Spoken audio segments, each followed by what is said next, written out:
This is what I sent Dan after first watching the video. These kinds of videos are especially repulsive since it's part of this genre of middle-aged men who have been taught to be so self-effacing while trying to come off as firm. He even promises to, quote, always be honest to the best of my ability, as if being honest is the only ability he would dare cultivate. It's the typical don't stick your neck out, don't actually stand for anything except a bland PC admonition to be honest, which itself is dishonest, given how the orientation is simply one of fear, not honesty.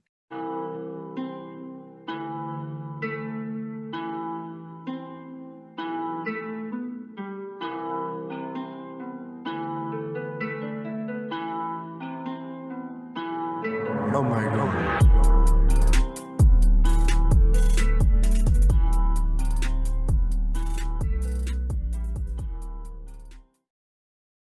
Hi, everyone. Welcome to ArtiFact number 41. I am joined by Ezekiel Yu and Dan Schneider. We're going to be discussing, I guess, bad YouTube art channels, or perhaps some individually bad YouTube videos when it comes to art criticism, artistic insight. We have just a mix of materials that we're going to get to. And for anyone that is a patron, that is patreon.com/automachination. We're going to do a bonus show, just me and Zeke, actually. We're going to discuss, Zeke's emerging talent as a writer. I think he, in the last few months, has went into overdrive on that. So I want to ask him exactly what the before and after process is like, right? Because it's sort of important, I think, to keep that fresh in your mind and to be able to replicate in the future.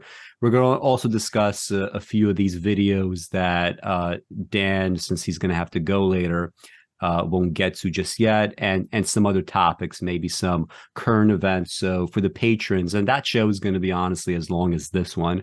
So if you want to get double the content, that is patreon.com/automachination. So, I mean, the show has been brewing for several months. Dan mentioned that he wanted to do this a little while back. So last few months, I've been going through some of these videos, trying to assess maybe what are the best angles to tackle in a way that is useful not only for artists, but I assume most people that watch this channel or consume art media in general, they're non-artists, but are just looking for insights, right? For, I don't want to say to like better enjoy art, right? I think it's more important to think about understanding the arts, which is why when people start sort of just kind of going off in any direction, it's not really useful, I think, for the majority of people that are viewing, right? And maybe we're going to look at some of the comments, right? Some of the responses to see like whether or not people are picking up on some of the things that we're going to be mentioning here. Dan, do you have any introductory comments about maybe why you wanted to choose some of these videos? Well, it's just YouTube. Usually when I'm writing, whether it's a play or a book or just organizing my notes for something, I'll usually go onto YouTube and tap something. Maybe I'll watch one of your videos or something I just did with someone else just to see how the audio or video was. And then once that's done, something comes up. If I do something on,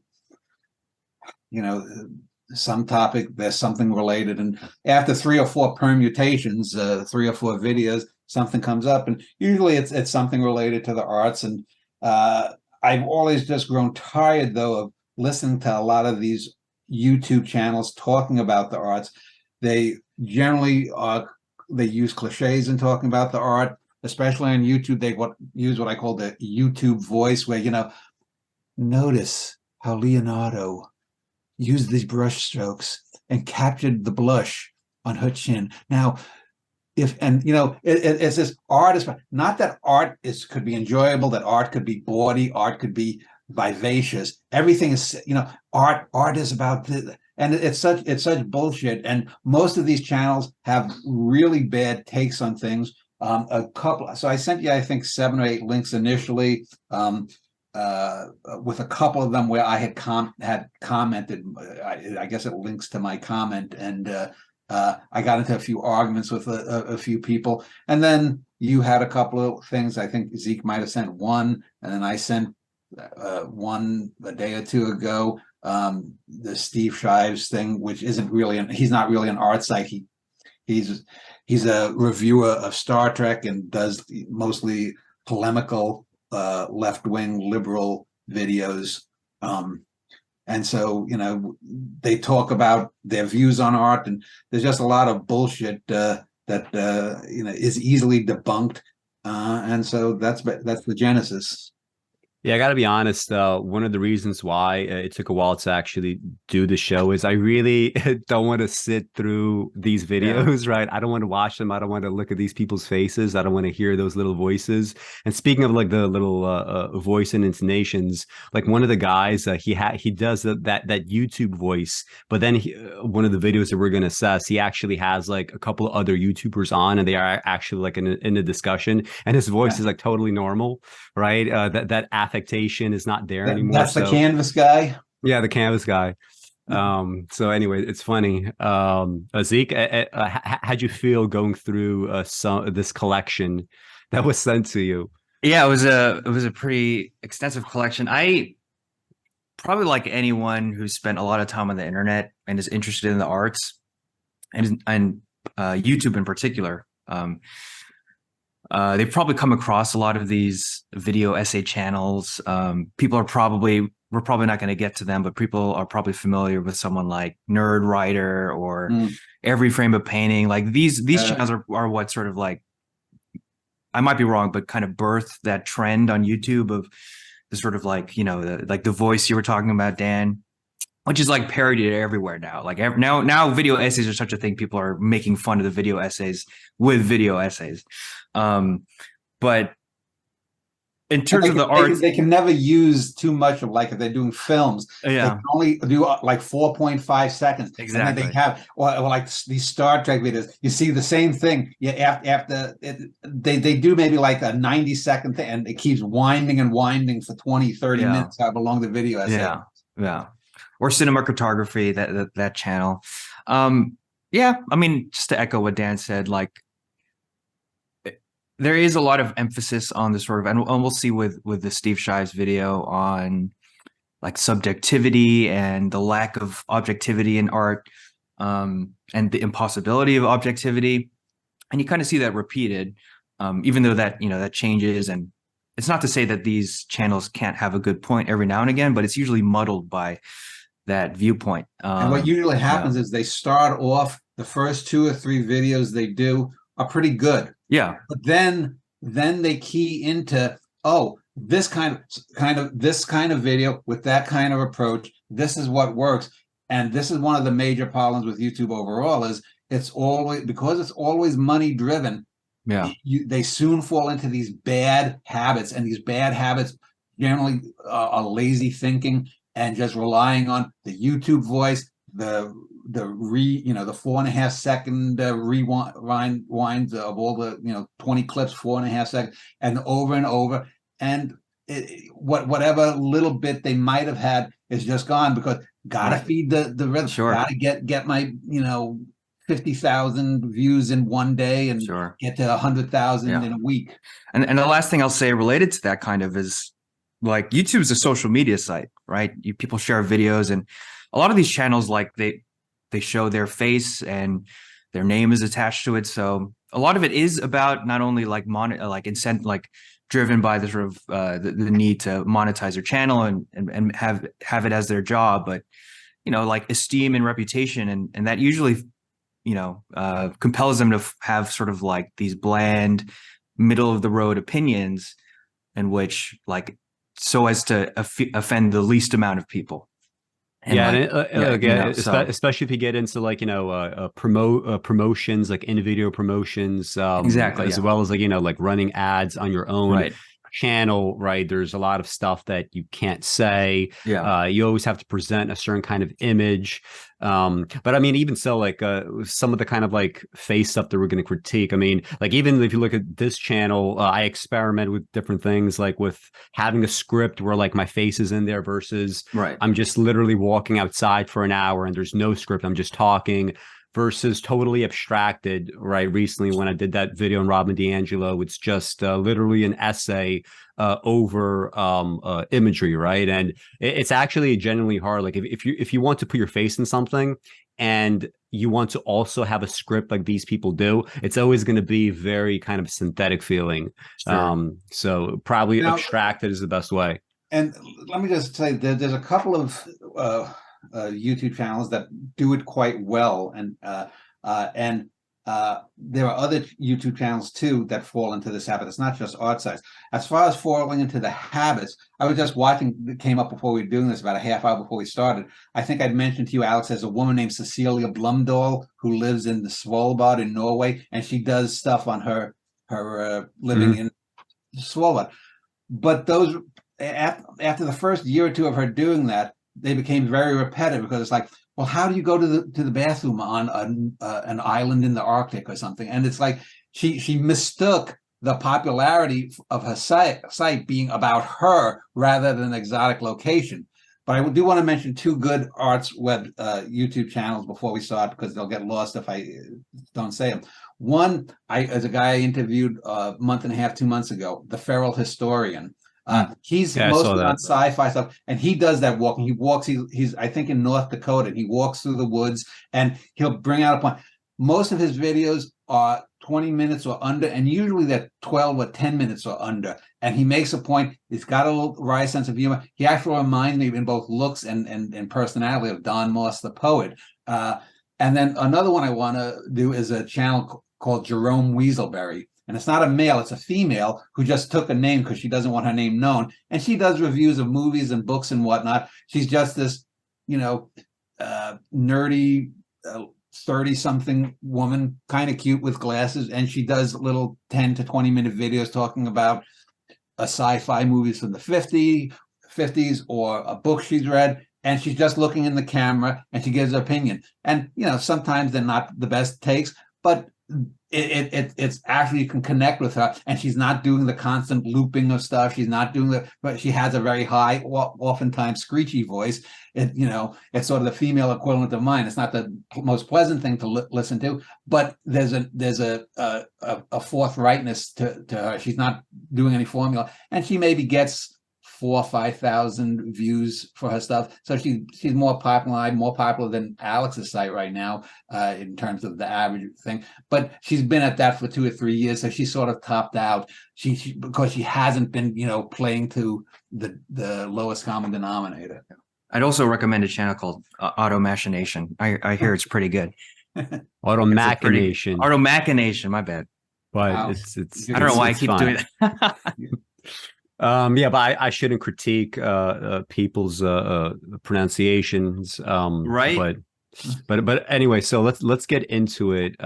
We'll start, I guess, with this Steve Shives character. So this is Steve Shives, and he's going to be discussing a comment that was left on his YouTube channel and his response to it, and we'll do this meta response afterwards as well. And there was a comment left by someone on the most recent one of those for episode 1 of season 2 of Strange New Worlds, where they said, I prefer your reviews of season 1 of Strange New Worlds because they were a lot more positive. It's like you allowed yourself to just like the show. Like, you weren't being super critical. You just allowed yourself to like the show.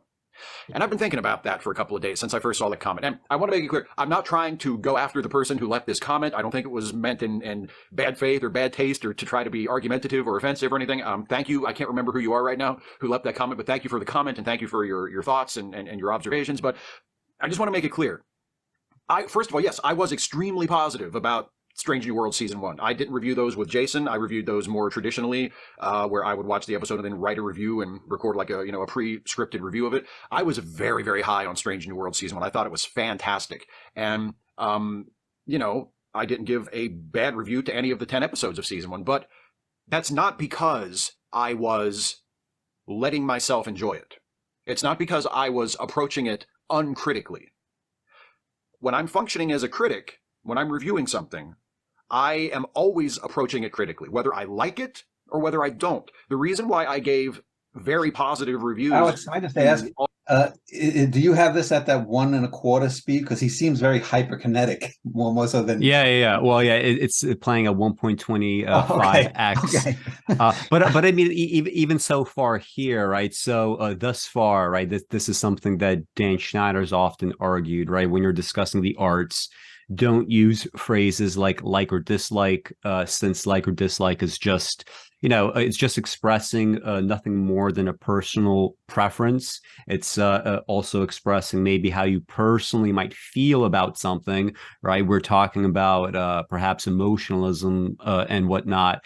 Whereas, approaching something through just an objective discussion of what you see on the screen or the pages before you in the book that you're reading, whatever it might be, that takes you out of it, right? To whatever degree. Not that you can do it 100% all the way, but still, right? You're going to be able to get over yourself in some way. And so far, I mean, so he's talking about like and dislike, and yet at the same time, by saying things like, I try to approach things critically. This is my job. Already we're not even 100% sure exactly what he's referring to, right? There's this kind of, there's like already like a bit of a chaos emerging in the discussion. What he tends to do, especially and also in his political videos, he tends to look at criticism in the sociological sense. That is that there is no evaluation. That criticism is just basically recapitulating what this is about. That it's, if we're talking about, say, poverty in the Louisiana swamps, and persistent over decades, just talking about it is bringing criticism. But when we're talking about arts, or we're talking about anything that is being presented for evaluation, you have to move beyond the like and dislike axis, because they're totally subjective. And where you have to get to a more objective view, and you can, because no one, for example, and he uses a famous bad film and a good film, I forget which ones, but if we compare Plan 9 from Outer Space with another sci-fi film like 2001, both have numbers in their titles. They're obviously at a very creatively divergent. One is one of the greatest films of all time. One is a notoriously bad film, often considered one of the worst, if not the worst film of all time. And if you say that it's all subjective and it's all opinion, well, no, it isn't, because when you're making these critical evaluations, everyone is going to be able to tell you that 2001 is a better film. Yes, you may like Plan 9 from Outer Space more, but that's the difference. Like and dislike. I can talk about, for example, and I've used this example before, I'm not particularly fond, I don't have an emotional like to Ingmar Bergman films. But when I look at a film like Persona, that's a film that's arguably as great as 2001 or any of the other great films of all time. My lack of liking for it, I don't dislike it, but my lack of emotional connection to it has nothing to do with its creative and artistic ability. And that's the thing that he doesn't get. Now, I should say, if you ever looked on his channel, the only things that he does in any creative sense is he literally does these little skits with stuffed animals. Yeah, and so I just put that out there because it's really a bizarre kind of thing. But anyway, if you want to get back to this, okay. I would say if you wanted, without evaluation, to me, criticism is just recapitulation. You have to evaluate things. You can be wrong. You can say, Dan, I'm wrong. Alex, you're wrong. Zeke, you're wrong about this poem, play, Star Trek episode, sculpture, whatever it might be. But to pretend that there isn't any objective way to evaluate things, being right or wrong about them, is simply not so. And just real quick, because he does get more explicit about objectivity and subjectivity later on. And using, I think it's Godfather and Dumb and Dumber. Yeah. I think he starts out fine, but I would probably rephrase it as you should approach things critically, regardless of whether you like something or not, rather than whether or not you like or dislike it. Just to remove that Dan calls the like-dislike axis, right? because that's the correct critical pose, right? If you want to be honest, right? And he talks about honesty here a lot. I think the most honest thing you can do is sort of remove yourself as much as you can, because that's impossible to totally remove your subjective viewpoint from your critical analysis. But you know, as much as you can, remove this, your sort of like your biases, your whims, what you prefer, what you don't prefer personally, so the art can be what's primary. And the thing is, just the title of his video, because he doesn't want to engage in any real evaluation, he's trying to make criticism at a same, rather honesty at the same level with evaluation, critical evaluation, and that if honesty is the highest form of criticism, or the highest quality that criticism should have, well, that he's basically saying that I'm different than all of them. But if you think about it, I think Roger Ebert, right or wrong, tried to be honest. I think most art critics tried to be honest. There's only two critics of film that in my mind I can think of that were trolls, if you will. One is, Alex, you might remember that when someone once compared me, or a few times, Armand White. Armand White. Yeah, Armand White, yeah. And the other one is Pauline Kael. Yeah. I think Pauline Kael and Armand White actually were contrarians by nature, and so they weren't quote unquote honest in that sense.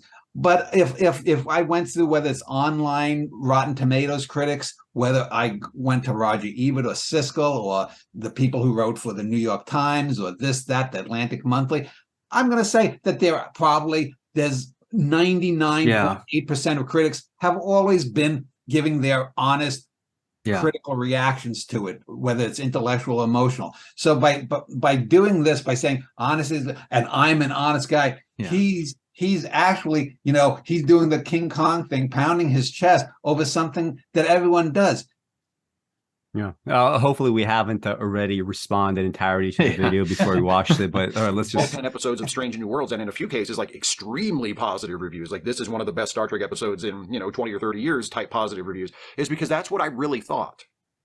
I was still looking at it critically. I was still examining it and sort of interrogating it in my mind and thinking about, okay, does this work for me? Does this not work for me? And why, which is a critic's job. That's what a critic essentially does, is you... I mean, he is correct about the why, right? Yes. Why something works, why something doesn't. And yet, despite identifying this, he's going to go a completely other direction. You experience the thing that you're reviewing. You watch the movie or the TV show or listen to the music or read the book or whatever, and then you articulate what you think of it, what it made you think, what it made you feel, what your reaction was to it. Do you think it worked? Do you think it didn't work? Why? That's what a critic does. And that's what I did for season 1 of Strange New Worlds. That's what I do for my Star Trek retro reviews. That's what I do for my movie reviews. That's what I do for everything where I'm reviewing something. And what I tell you in those reviews is honestly what I think about the thing I'm reviewing. I'm not turning up my dislike of it or turning up my like of it. I'm not calculating my reaction or what I'm saying in the review because I think people will like it more if I'm more positive, or they'll like it more, I'll get more views if I'm more negative. I don't know exactly what comment that he's referring to, but it seems to me like even if you just take whatever that comment was at face value, you allowed yourself to like something. I mean, they weren't accusing him necessarily of dishonesty, right? Yeah. It could be as simple as, you might have just some sort of like, it could be an emotional block. It could be like something else, right? Some other kind of bias where it honestly prevents you from seeing something that does not make you dishonest by not responding to it appropriately. It simply means that you are not really equipped to deal with it, right? So even on the basis of like the comment that he's responding to, he's turning somebody else's comment into a completely like different situation just so he could like go off in that direction. Well, and I think the reason for it, and this gets to one of the problems with his takes on the arts and other things, is that he has a long history of back and forth. When he used to do atheist videos, and then he basically got into major fights with quote unquote the atheist community. Everything's a fucking community, the atheist community, and he became persona non grata, I think,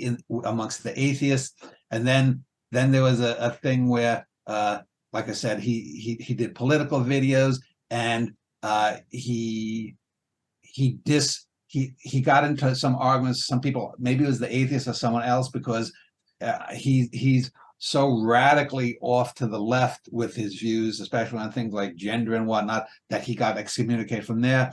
And then bizarrely, there was a video that came up one time I was watching it. Apparently, his marriage dissolved and he left his wife for another woman, and some guy did a whole 30-minute video calling him dishonest and whatnot, because he's always talking about being honest and being this and being a good left-winger, and he left apparently his wife for another woman. So not that has anything to do with that, but this is probably why he took a very innocent comment on this video, and he just went, whoa, you know, I'm this is who I am and whatnot. So it's because of the atheist and his marriage and his political views and constantly, because he was quite popular probably 7 or 8 years ago. You know, you look and he probably gets 40 or 50,000 views per video, but he was getting in the hundreds of thousands. And then when he had a fallout with all these atheists, he went down to like 5,000, and he's slowly been rebuilding his audience.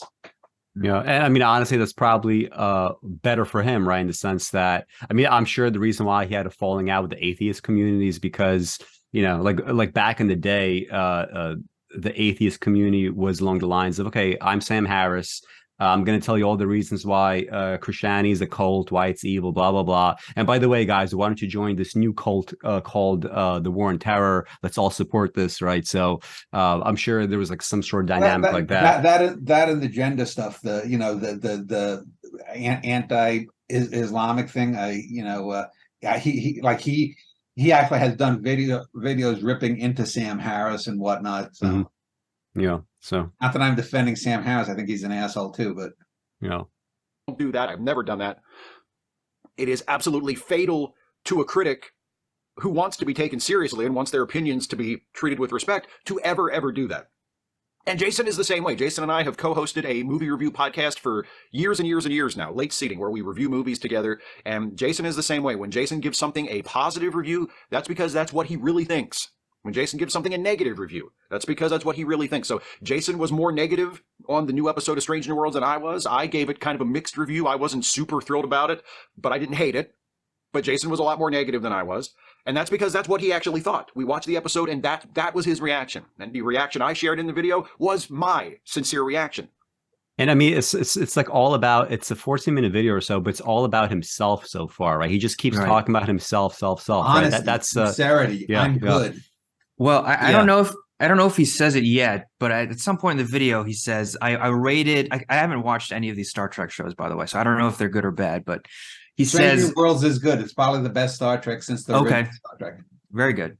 Zeke, when he says it, let's just okay. We'll just because we already summarized the whole video already. It's true. I'm not a cheerleader. And I'm not a professional hater. I'm not going into the episode saying, oh boy, I'm going to find all the negative stuff about this that I can talk about and really blow that up and give it a really nasty, negative, cutting review, right? And at the same time, I'm not saying, well, I'm going to go in and watch this and find all the positive stuff and just accentuate that and focus on that. And if there's any negative stuff, I'm just not going to mention that because I want to stay positive. I don't do that. Other people do that. That's fine. Other people do the negative stuff. I wish they wouldn't do that, because when you really focus on the negative and accentuate that, then I think that creates a much more toxic audience and a toxic environment in which your content lives. And I don't care for that. In addition to the lack of credibility of the criticism itself. But there are people in the Star Trek fandom, there are people in big long-standing fandoms of all kinds that feel like it's their job to be a cheerleader for the content. It's their job to be a cheerleader for the new episodes or the new movies, and all they do is publish reviews where they just focus on the positive and they celebrate it. And if that's what they choose to do, that's fine. And that is also, a worthwhile critique of how so much art criticism, in fact, functions, right? It could be, a group with similar political beliefs. It could be a group with a very similar aesthetic preoccupations. And, they essentially just do it to showcase, everything that they believe is positive from a very kind of narrow lens. This narrow lens would be, since we're all Star Trek fans, let's just dwell on the fandom, right? So, I mean, there's nothing wrong with making that kind of critique, but if you make it, you have to then offer up a proper alternative, which is where it falls flat. That's not what I choose to do. I choose to function as a critic. And if I say I like something, if I say I think something is great, that's because that's what I think, because I watched it and that was my honest opinion of it. If I give a review of something and I say this is lousy, that's because that's honestly what I think. And if I give a review that's more in the middle, or say, well, some of this worked and some of this didn't, that's because that's what I actually think. I'm not pitching it toward any particular audience. I'm not aiming for any particular reaction from the audience. Gene Siskel said that the most essential credential of any critic is that people believe that that's what you actually think. And if I don't have that, then and Siskel was wrong. Criticisms and my reviews are useless. The only real use Appeal to authority fallacy. A movie review, a TV review, a review of anything is, well, there's a couple uses, but it's completely useless if you don't believe that the critic actually means what they say. Critiques and reviews are useful for people who have not watched the thing or have not bought the album or have not gone to see the movie or have not read the book, because they find particular critics whose taste more or less lines up with theirs, and they think, is it worth buying a ticket to go see this movie? Well, Steve and I usually agree. Let me see what Steve says about it. Is it worth subscribing to Paramount Plus to watch this new Star Trek show? Well, Steve and I are usually on the same page about stuff in terms of what we like and dislike, so let me see what he says. And if he thinks it's garbage, then I'll probably not get it. If he thinks it's great, then maybe I'll check it out. That's one very practical use for a critic, right? You find the ones that mostly agree with you and you follow their advice. You use them as kind of a guide to decide what you watch, to kind of curate the many, many possibilities that are out there. Just one moment, Alex. This is what a lot of people do, but a lot of people also go to find someone who actually they can trust, that not emotionally but evaluationally, because I don't know if I've ever looked at a critic's review of a film or whatnot and said, oh, I'm going to watch that or not. If I read an individual piece, and it could be from Gene Siskel, who maybe I disagree with more than another critic, but the individual work, is he making good points? Is he sticking to what's there? If all he's doing is saying, well, this filmmaker has done 3 films in a row where his political views got in the way of something, that doesn't necessarily mean that a 4th film that he's doing that's politically based is going to be bad or whatnot. The evaluation and the ability to know that something is good or bad, that's what the critic is there to do, to tell you whether you should watch this or not. Not if I, for example, say, if you're going to say, well, Dan, there was that new Bergman film that came out, assuming this is 1970 or so, and you say, well, Dan doesn't necessarily connect with him or whatnot, but he makes good points, and you can argue against your own biases as long as you admit them. That's what you want in a critic. You don't want to just go with a critic that you agree with 98% based purely on emotion. And so right here, he made a few good points, and there's a schism here. Take for your entertainment. And the other use is that criticism can spark conversation and can give you things to think about, that can offer you alternative ways of thinking about a book or a movie or a show or any other piece of art that maybe you didn't think about, that can offer you a view of that piece from another perspective, from another experience. And it can foster thought and conversation. And that can be fun. And that can be engaging, and that can be enriching in many, many ways. So it's useful for that as well. And just in general, it can just be fun to talk about movies or talk about TV shows and argue about it good-naturedly, not viciously, not violently, not hatefully, but, with respect. Critics aren't here to tell us what is good and bad, because that's not the way it works. There's no such thing.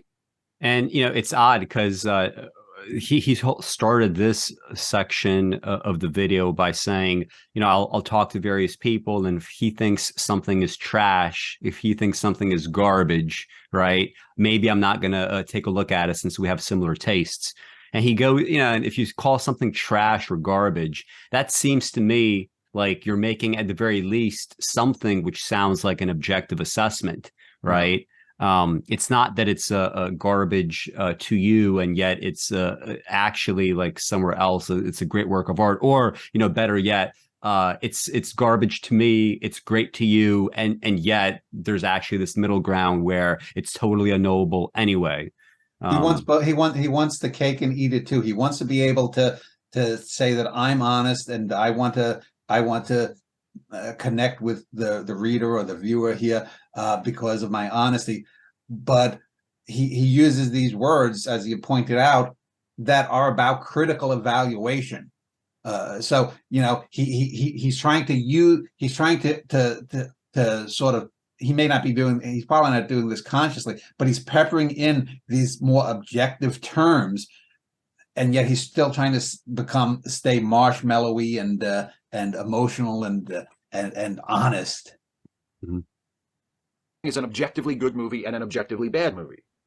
If I say that the new Strange New Worlds episode is great and Jason says the new Strange New Worlds episode is lousy, neither one of us is objectively correct or incorrect. It's a matter of taste. It's a matter of opinion. And some people will agree with Jason. Some people will agree with me. Some people will come into the middle and say, well, you both make good points, but there's also stuff about both of your opinions that I disagree with. It's all a matter of taste. It's all a matter of opinion. So a critic's job is not to be a standard and to say, aha, I declare that, The Godfather is a good movie and, Dumb and Dumberer is a bad movie. It's like it is exactly that, right? That is exactly what the critic's job is. That's the funny part, right? He's kind of, he's very like trying to forcefully say the opposite, and yet it's exactly the opposite of what he's claiming. Real quick before, sorry. Yeah, go ahead. No, just to say that we don't even need to be part of like the cosmoetica crowd who tends to stress, an objective approach. Like this is the definition of, I wrote it down before. This is the definition of critic from Merriam-Webster. It's one who engages, often professionally, in the analysis, evaluation, or appreciation of works of art or artistic performances. So nowhere in that definition do we find anything about, a critic's level of personal honesty, even though that's just a good thing to have regardless of what you do professionally, right? Being honest is, it's a good personal trait to have. But analysis, evaluation, and appreciation. And appreciation, not just like personal, what you appreciate or don't appreciate, but like a favorable critical estimate as it relates to evaluation and judgment, right? So you appreciate what you deem to be good. So that's just, that's just the definition of it. You can open up a textbook and that already flatly contradicts what Shives here is saying. And he even so earlier he makes a good point where he says he approaches a work of art critically always, whether or not he dislikes it. But then later on he says that it's all about taste, it's all about opinion, there's no objectivity. But why make that separation at all to begin with if there is something apart from your likes or dislikes, right? And so it's well, I think the reason is obvious why he's doing it. He wants to appeal to his readers, sure. So that they know he's a good guy. And also, as we said before we started, he wants to have views because he makes money. He has a Patreon page like Alex, and he, like I said, he averages maybe 40 or 50,000 views. So there is that monetary incentive. Yeah. I'll give him the benefit of the doubt that I don't even know if he's aware of these things as why he's doing it like that. But that's like that. Yeah. But let's just bring the whole critical thing to a very gut level thing. Forget the arts. I'm a heterosexual. I can tell you that I have certain tastes as to what I like just physically to look at in a woman. Yeah. But that and usually that's a petite brunette and olive skinned Latina look, let's say. But there have been bleach blonde bimbo types that I generally don't like. But there's a particular actress that carries it off, and for some reason I like that. I've gone against what I like, and I could say if I'm evaluating, well, if you look at the symmetry of her face or her figure eight or what, these are things. By the same token, there have been, when I was, especially when I was younger, I'd go out with a girl and guys would say, God, she's nothing. I said, yeah, but I like her. She's something. So these again are two different axes, and you have to recognize that what you like and what you dislike, whether it's in a sex partner or in a work of art, is totally different from just evaluating whether that person is smart, whether that person is a good person, or whether that person is physically attractive. These are different things. And as you just quoted that definition, Zeke, that's what a critic is to do, what you quoted, not what he's saying. Yeah, let's just finish this video and we'll summarize. Maybe the consensus opinion, right? Most people do believe that The Godfather is a great movie and Dumb and Dumberer is a lousy movie. But that doesn't mean those are objectively true. Somebody might think that actually The Godfather is a piece of shit and Dumb and Dumberer the lesser known, far less appreciated sequel to Dumb and Dumber is actually a masterpiece. And but even like that argument, right? I just can't help but stop it here, simply because it's like, you know, his whole standard here for objectivity is, well, if somebody else thinks something, right, there can't be objectivity. That's a very silly way to go about, you know, anything. And most people would not say that about, you know, any kind of like phenomena they come across in their day-to-day lives. a misunderstood jewel that has been unjustly, you know, discarded by popular culture. They might think that. They're not wrong. I disagree with them, but that doesn't mean they're objectively wrong. That's not a critic's job. That's not what a critic does. So I just felt like putting out a video to clarify that, to make that point, to remind everybody the way I see this and the way I approach this. And I think I can speak for Jason, even though he and I don't often share the same opinion. We disagree with each other a lot in terms of what we like and dislike, even with something like Star Trek that we are in general both huge fans of. But I think we both approach this in a similar way, which is a critic's job is to tell you what they honestly think about the thing they're reviewing. And if you can't trust that it's their honest opinion, then their review is useless. If So I don't can't want my trust review to be someone to useless. actually I make want good people to trust that whether you decisions, agree with me or you evaluations, disagree with me, that's when I worse. What'd you say?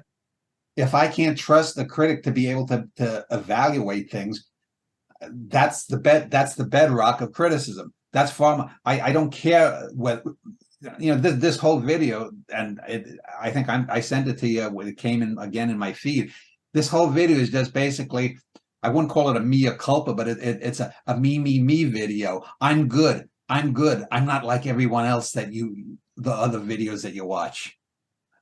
I give you a review of a show or a movie or whatever, that's honestly what I think. And it's not because I turned off my brain and just allowed myself to like something. And it's not because I decided ahead of time I was going to hate it. I don't do that. I'm not saying I don't have biases. I'm not saying that, you know, I don't have, that I don't bring anything from the outside into the review. We all do that. We can't help that. But to the best of my ability, I am giving you my honest take on the thing I'm reviewing.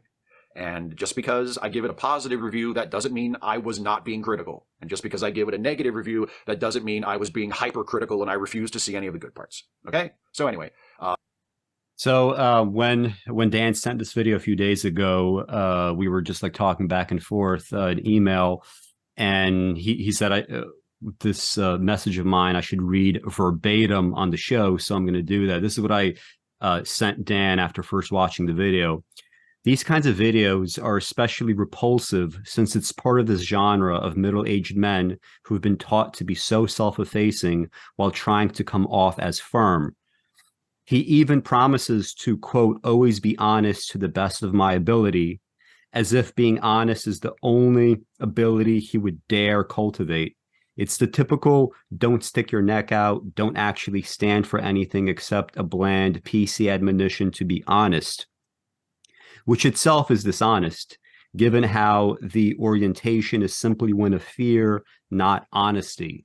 And yeah, like when I was watching this, it's like, it's very weird to me to find somebody who is, you know, he's very adamant and he's trying to be very firm.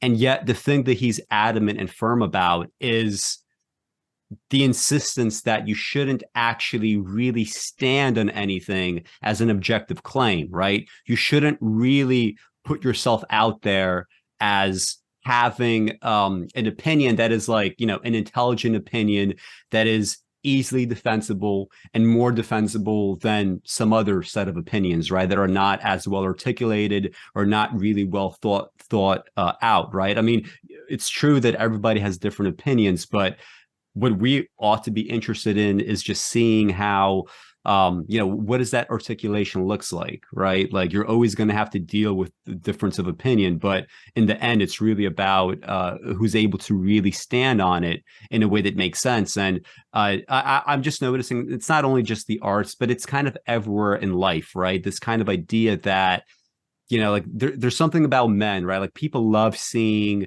a man that is like all beat up, right, and is not, you know, is very like willing to like waver back and forth, right? This is something that has been, you know, in construction since the beginning of time, right?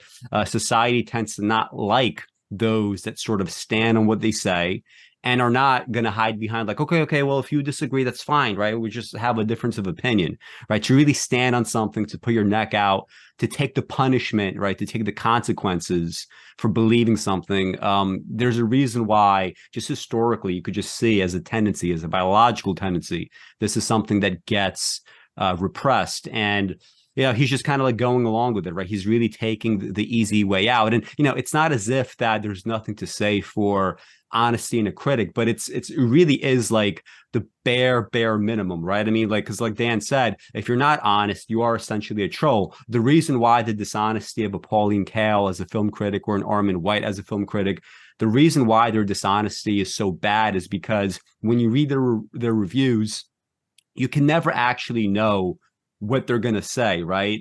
Even if you read 100 other reviews and 100 other films, when they approach each new movie, everything is afresh. Every assumption that they might have had about life or anything or art goes out the window, right? So you can never tell what they're going to say. It's just totally random. That's really where the dishonesty is a problem. But most people aren't really like that, right? I mean, he's just essentially making a nearly 15-minute video where he's imploring everybody to the most basic standard of just like any human interaction, right? If you're going to go around assessing something. So, yeah. Well, let me just one other thing. I mentioned how sort of his stuff with the atheists and other stuff. A few years ago, I think 3 or 4 years ago, he got into an argument with a guy who I think was also from the atheist community, and they sort of became enemies. I forget the guy's name, but I remember, if you notice here, thinning hair. I'm 58. Alex is 20 years younger or so. He's totally bald. He shaved. I've been balding since I've been 16. Yeah, and it looks like you've got a fairly high forehead, Zeke. Now, notice Shives is in his own home here, and he's wearing the hat. And there was this whole big get together about his being bald. And the other guy, the atheist, posted photos of him without his hat. And so it's funny that I'm being honest. Not that there's anything to be ashamed about having thinning hair or being bald or whatnot. But the guy who spends the whole time in this and other videos too, where he talks about honesty and whatnot, is covering up the thing that people see most is someone's face and a receding hairline or something.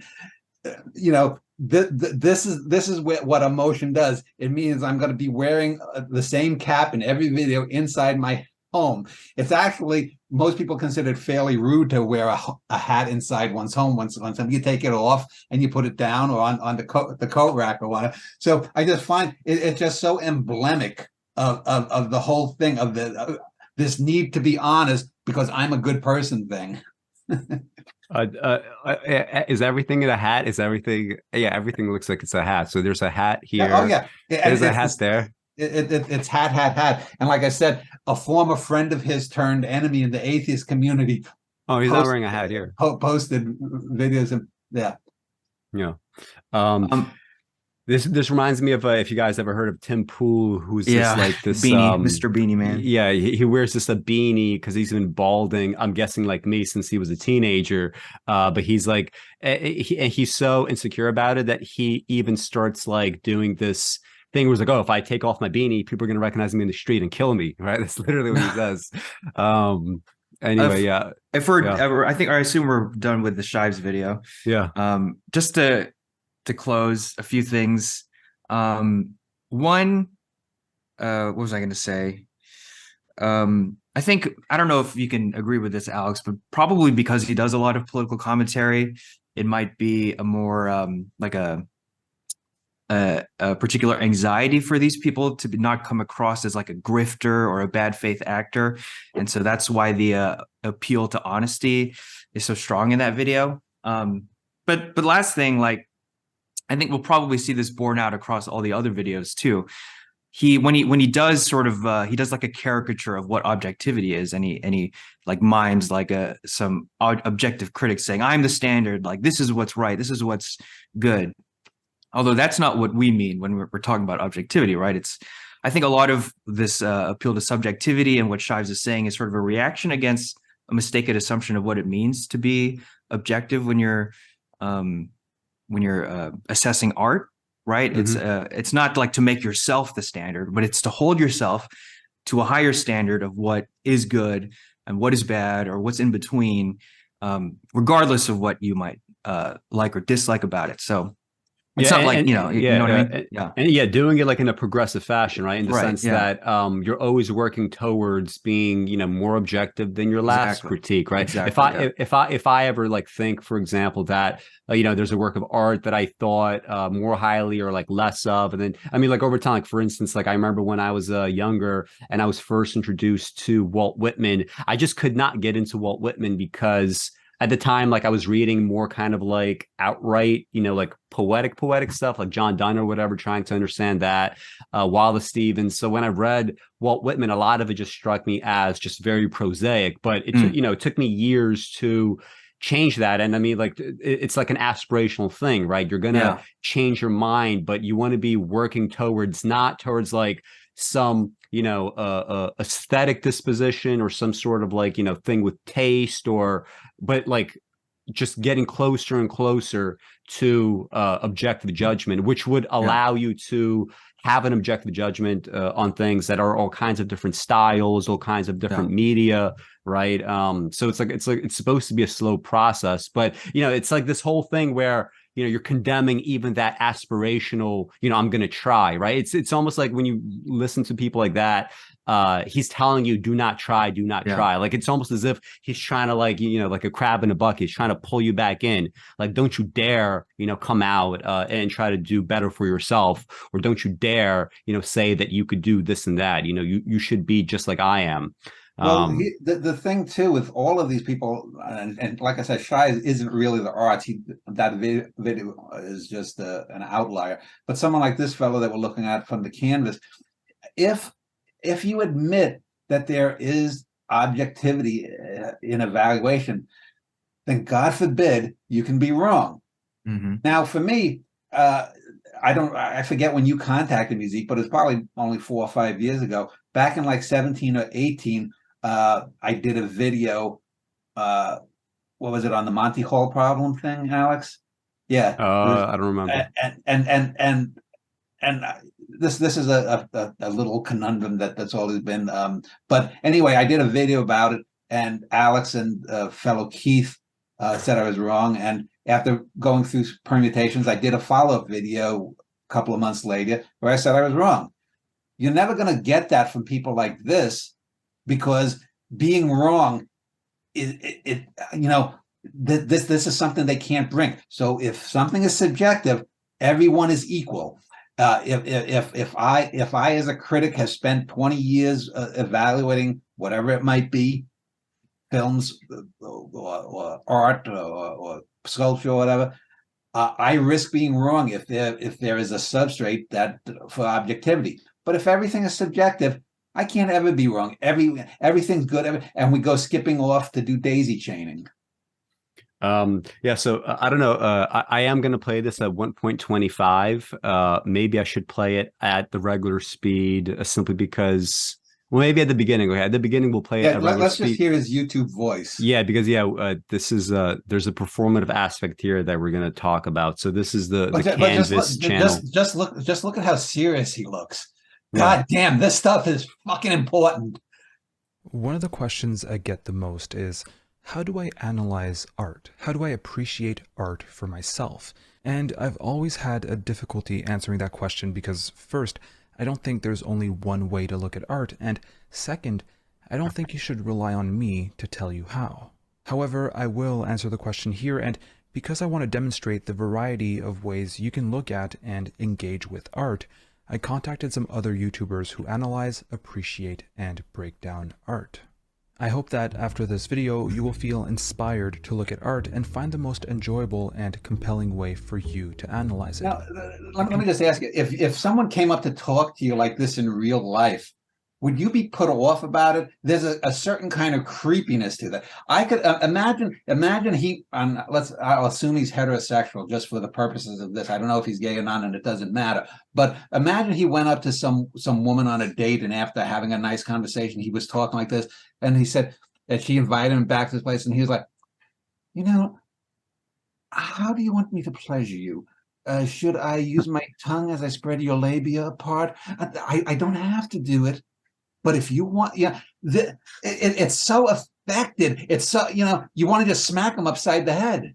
Well, I will say this. I remember, so I mean, I grew up in Brooklyn, and when I went to college for the first time, I was in a pretty different environment, right? I mean, compared to what my high school was like versus going to college, completely different experience.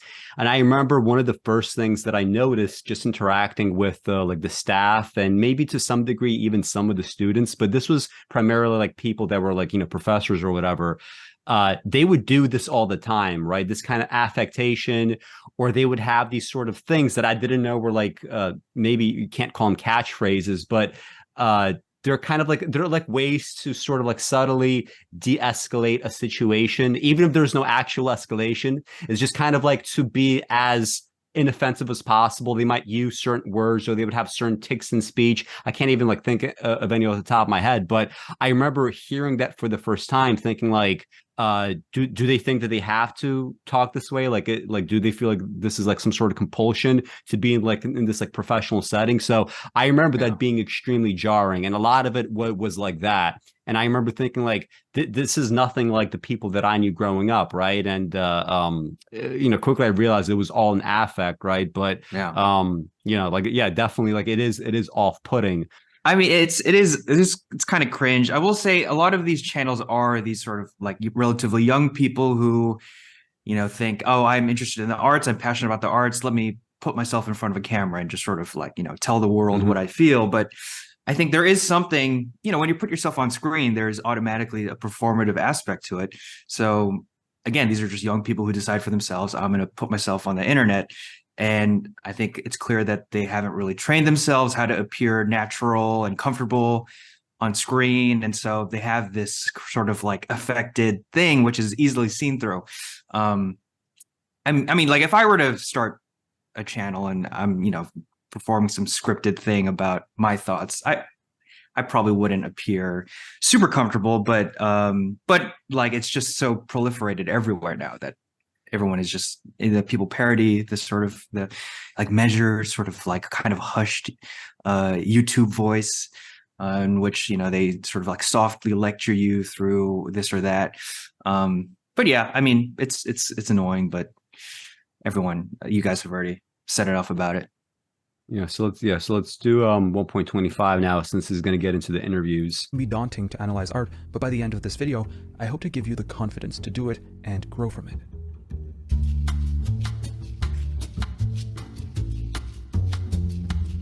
As always, there's a live stream right after this video, and it's a lot of fun, so don't miss out on it.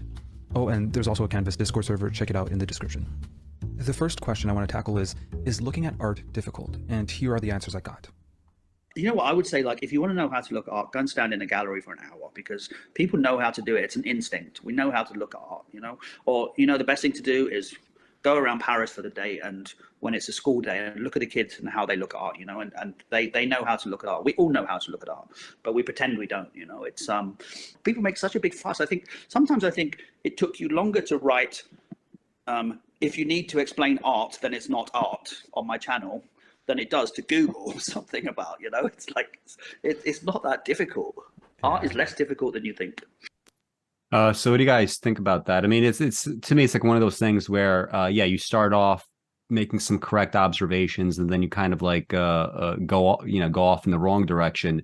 I mean, there is, I think, something to the idea that people natively do understand sort of what to look for, and it's also true that simply by being around either academic opinions or just kind of like, popular pressure of some other sort, that gets very much cooked out of them, right? Where suddenly it's like things that they would otherwise feel like it's not something that might, not be good. They might deceive themselves. I mean, Jessica talked about that before. I remember like when I was like first getting into poetry as a teenager, there was stuff that I would read that immediately I knew was like great writing, like, the poems of County Cullen, and I wanted to figure out why. And then I would read like book reviews and poetry reviews, and they would like, have like, I don't know, like a stanza of like some random contemporary poet, and it was garbage. And they would discuss it in like very highfalutin terms. And I would think, so am I missing something? Am I supposed to be having a positive response to this or a positive appraisal of some sort?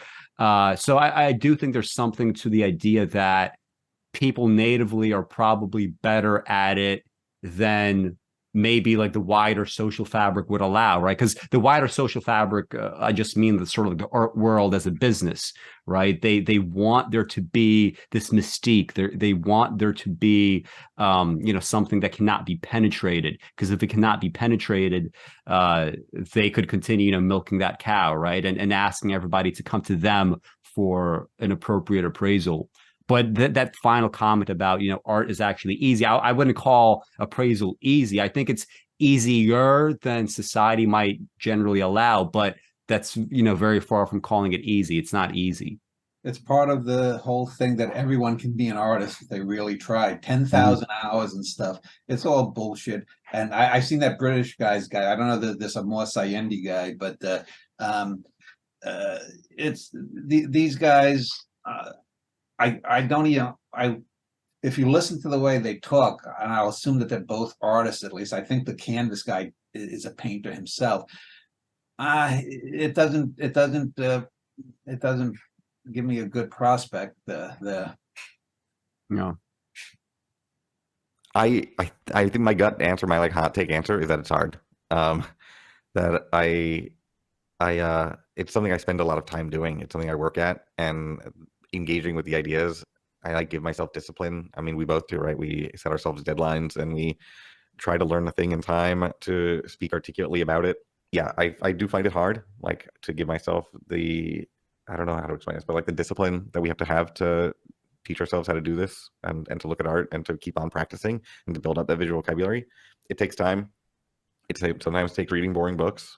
But I don't know if the value is so great. I was super happy to get two different answers to that question, and to be clear, I don't believe they necessarily contradict each other. I agree with both creators because of the following distinction, and this might be your first lesson in learning to look at art.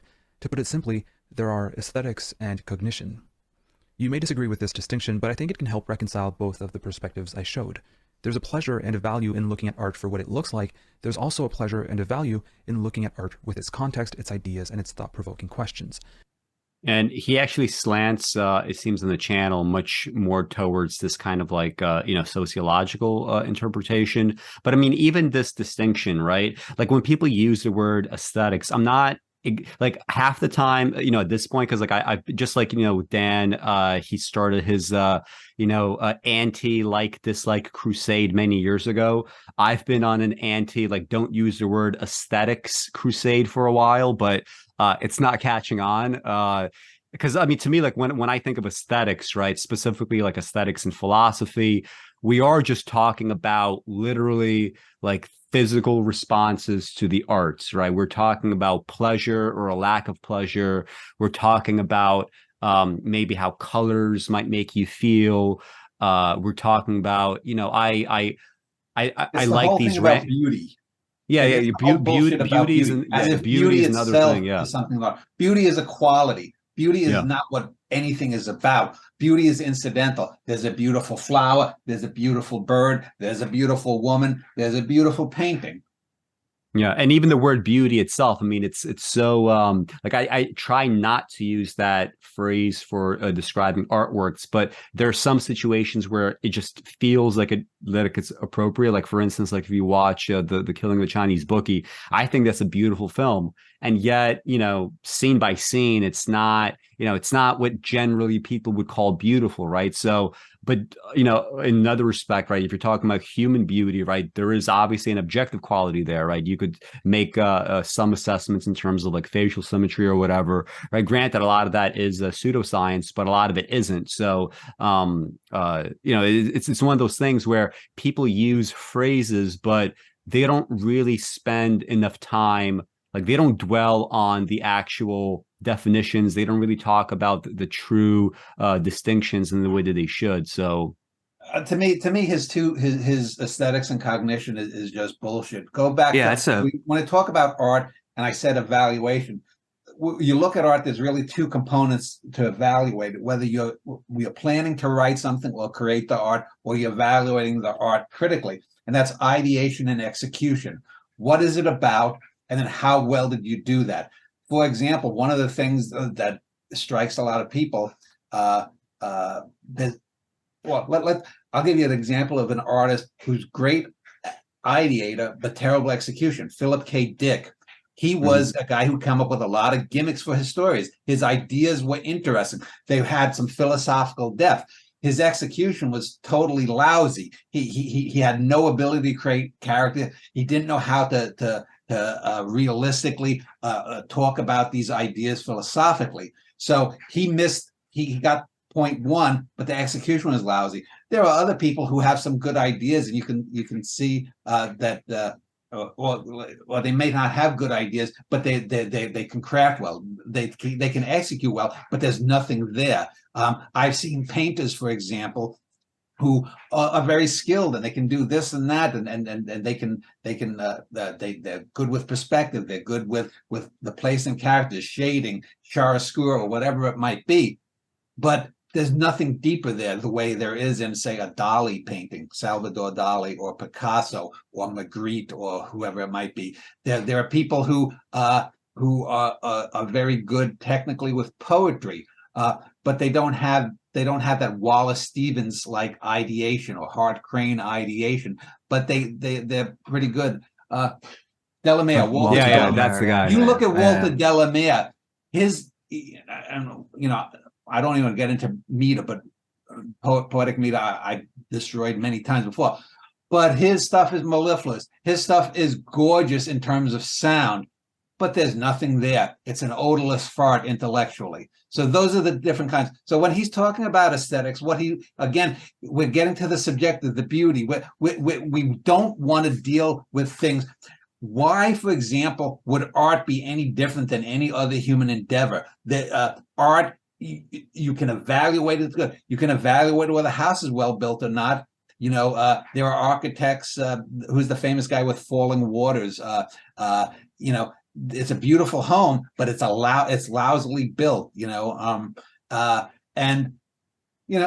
So this is yet again. They always find ways to step aside from having to put their dick on the chopping block. It isn't.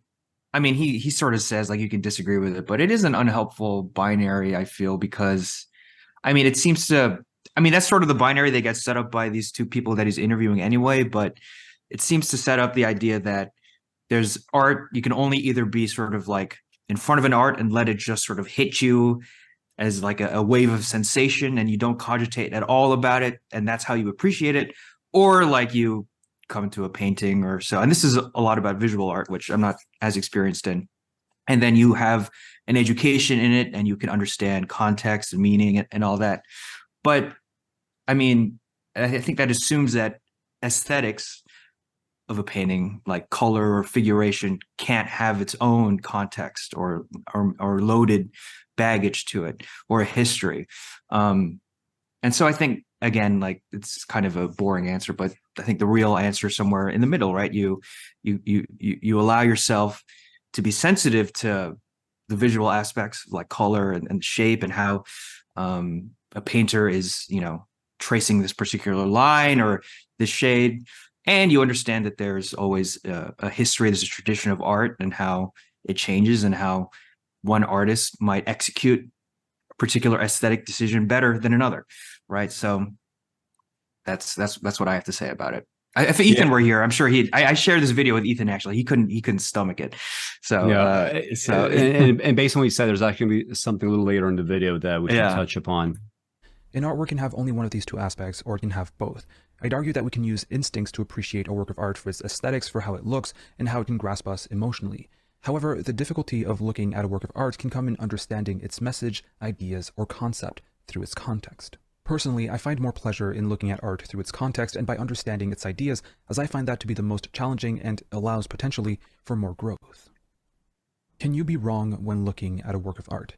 I feel like this might be where many people get intimidated by the idea of engaging with art. There's a fear of failure, of not understanding a work of art, which is probably at the root of the many messages and comments I get asking me how to look at art. I spent my whole life around art. You know, I've worked for the highest end galleries. I studied fine art at college. I became an artist. I was the worst artist in the world. And, you know, I've kind of done it all. And it's, and I still don't understand what's going on. You know, you know, I mean, that's kind of a crazy thing to Yeah. say, right? He has a YouTube channel, Great Art Explained. What is it, close to like 1 million subscribers? And he says, I have no idea what I'm looking at.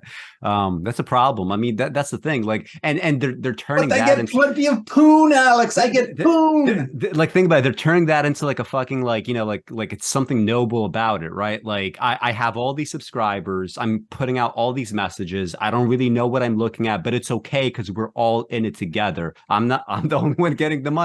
Yeah, like this passing off of all these like negative traits as like something positive and aspirational. It's just so. This is why, honestly, this is why I didn't want to watch these videos. I knew the shit was going to be something I'll have to deal with, right? And I hate this passing off of these qualities as if it's positive. It's not. I think it's. Yeah, people quite often ask me, you know, what do I like about art? You know, what kind of work do I like? You know, I hate people say, "What's your favorite?" Because you know, you can't do that. But I think, you know, I went to see some work this weekend. Say I like it, but not my favorite. I know that the work that interests me the most is work that I don't understand. That is it.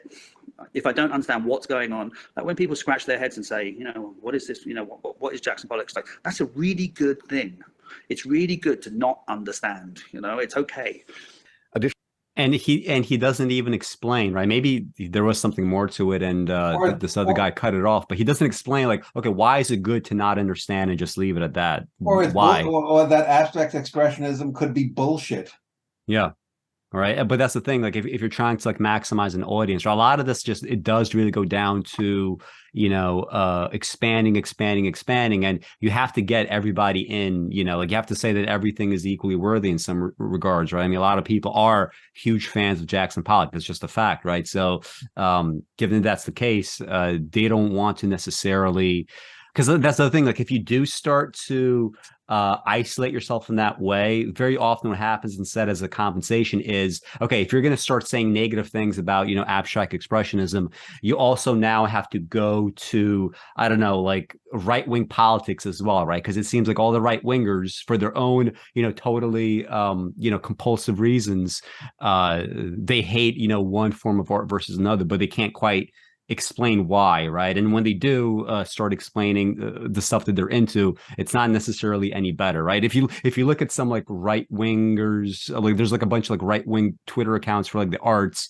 you could tell like it's just literally the same as this, right? It's all kind of emotional responses, and you know they bring the politics in as a compensation. Additionally, I think that there's something interesting about using our, like, being aware of your own visual habits, your own visual vocabulary, and your own visual habits when you're looking at a painting, even if it's completely inappropriate.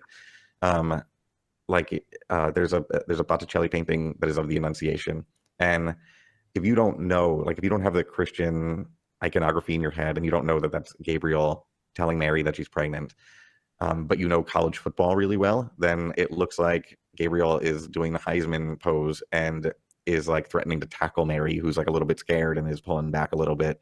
And just like knowing, actually, Mary's doing the Heisman pose. He doesn't even know.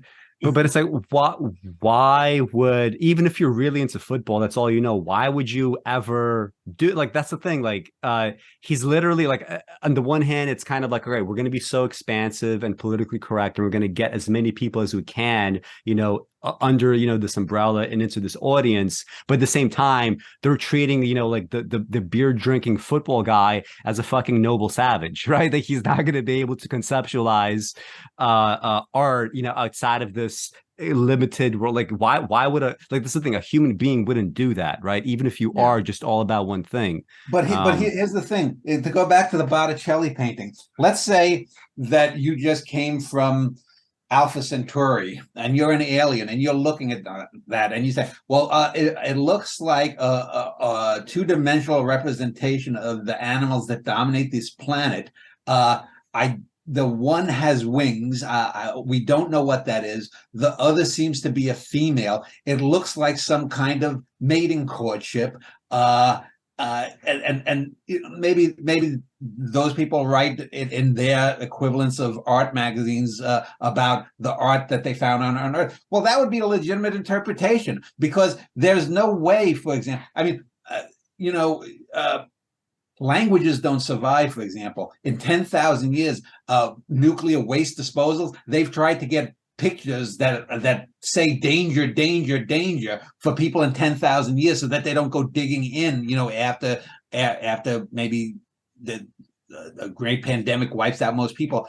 You know, it's very difficult to find something that can convey something totally. So I would say that, you know, if this looks like some kind of mating courtship between a human female and a somewhat humanesque male, that could be a legitimate interpretation from alien eyes. And wouldn't it even be kind of true? Like, doesn't she get pregnant after this meeting? Like, it would be kind of true, like in some, you know, like elaborate way. Yeah, I think he was the herald of Jesus, you know, and yeah. God coming in, God raping her. Let's say it.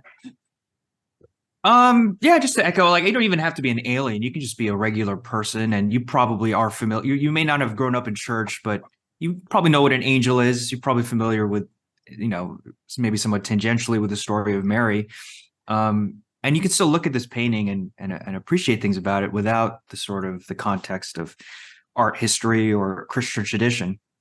And you can talk about the kinetic motion of the two exactly. characters. Yeah. I mean, you see that he's in this pose and she's sort of drawing back. And I mean, you could come up with a story that's maybe even different from the Christian fable and still have a valid interpretation just from the sort of like unbaggaged interpretation alone.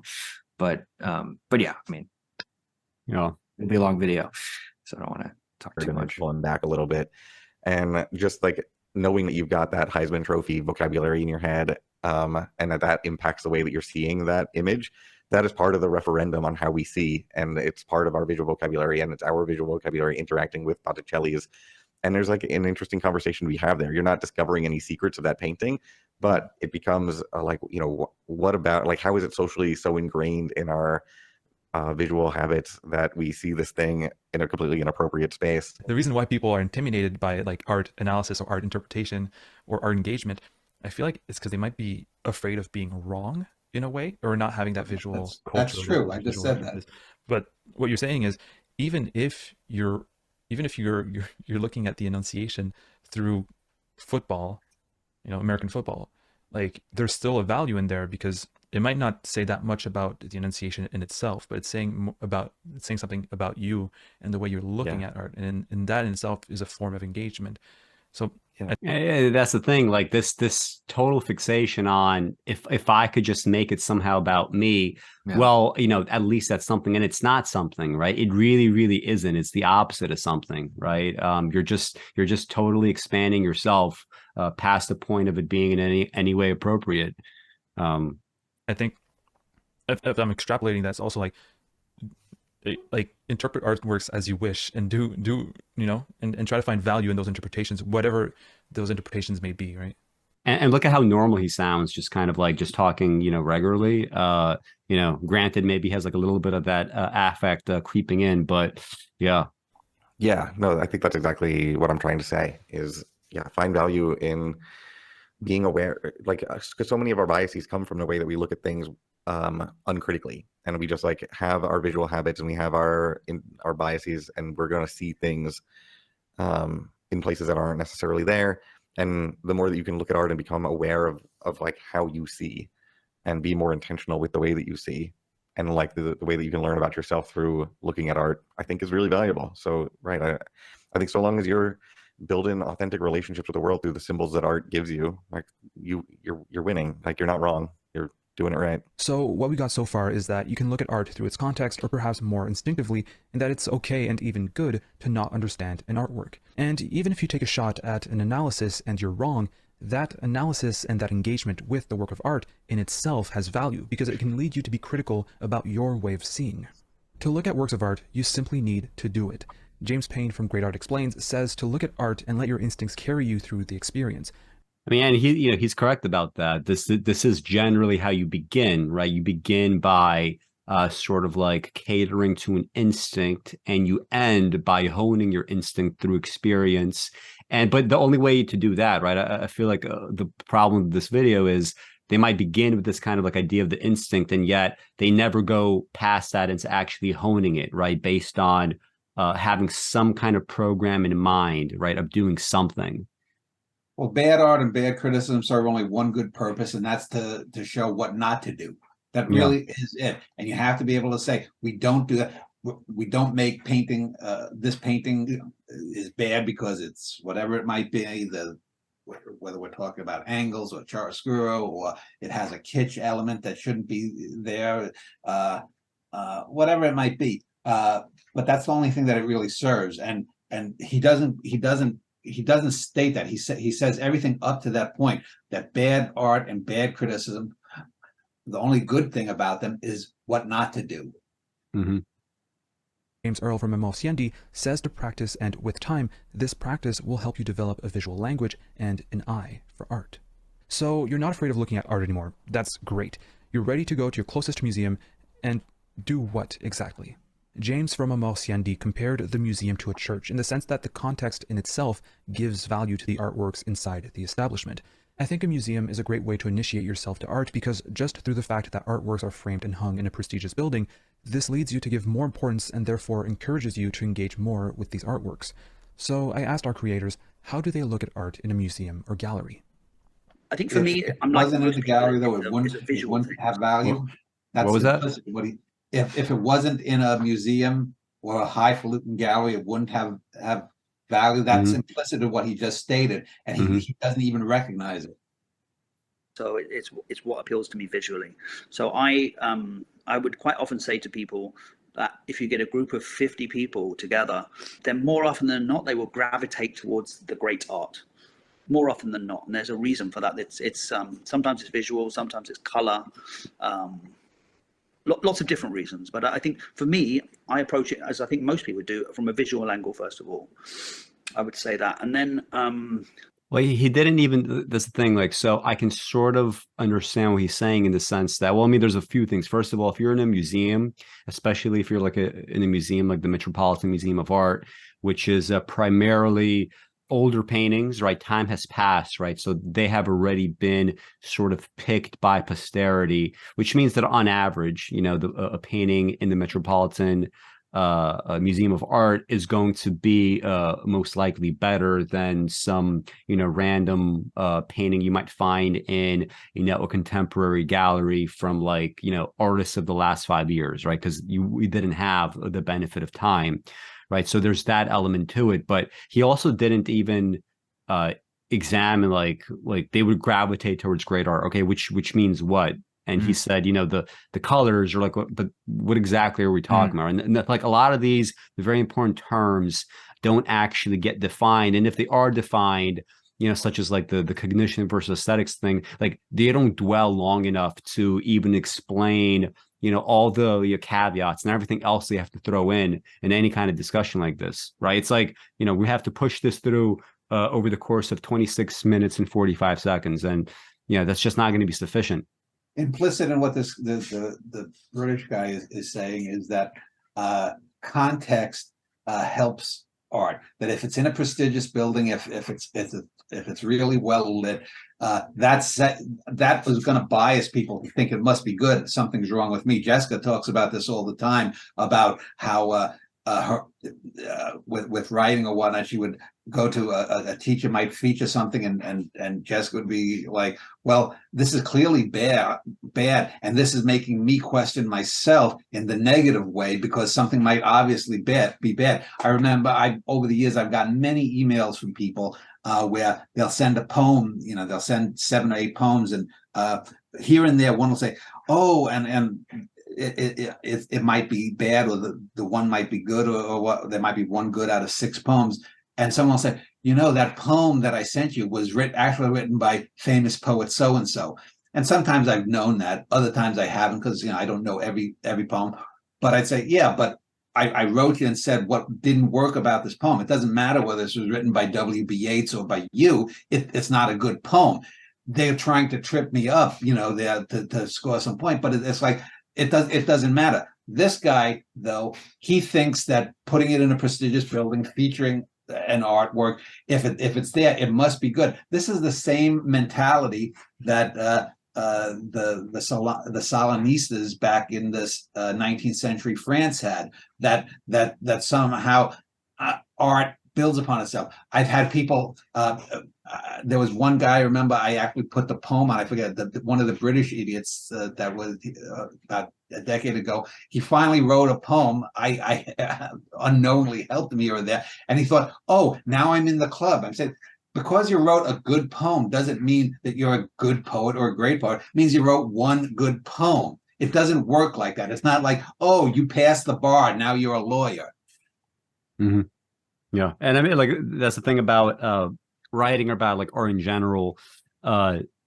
To really view it as a practice, I think takes a lot of both the pressure off, as well as the kind of like, you know, all the kind of like highfalutin associations just out of the picture, right? If you just view it as, you know, art is just something that you do, right? Writing is just something that you do. The more of it that you do, the more of a writer you are, right? Anything external, whether it's like publication or cultivating fans, like all that is irrelevant to the actual kind of like verbal task that we're talking about.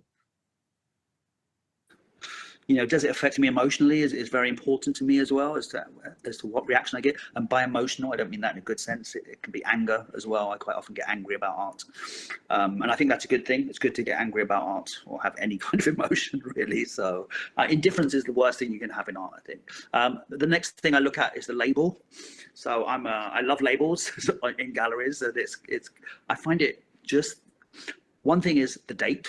You know, I look at the date and then the country. So I look at where it's from, where the artist is from, and then I start thinking about the history from that period. So I quite often look at history before I think about the mechanics of an artwork. And then sometimes the name interests me, whether it's a man or a woman. Sometimes not so much, really. If it's a painting from, you know, 1700s and I realize it's by a woman, then I start to look at it in a different way. But generally it's the date it's all from. context to him. He's basically saying he is incapable of engaging the art that's before him. Yeah, I mean, there is something to say for you know, dates and getting some context, but for the most part, I mean, look, like even if you don't know honestly, this is probably why a lot of religious painting and stuff like that, or like, you know, a mythology painting, why I tend to be turned off by that genre, because a lot of it is so kind of context driven, right? A lot of it tries to use the context and the reflexivity as, you know, kind of like a go around for the art itself, right? I mean, obviously a lot of medieval art had a very kind of utilitarian function, in the same way that, I mean, I've said similar things about rap music, right? The fact that it's so reflexive, it's a knock against it in the long term, right? Because eventually people either don't care about the religion in the context of, like, you know, religious writing or religious painting, and all you have left is just, like, you know, the figuration. What are the figures doing?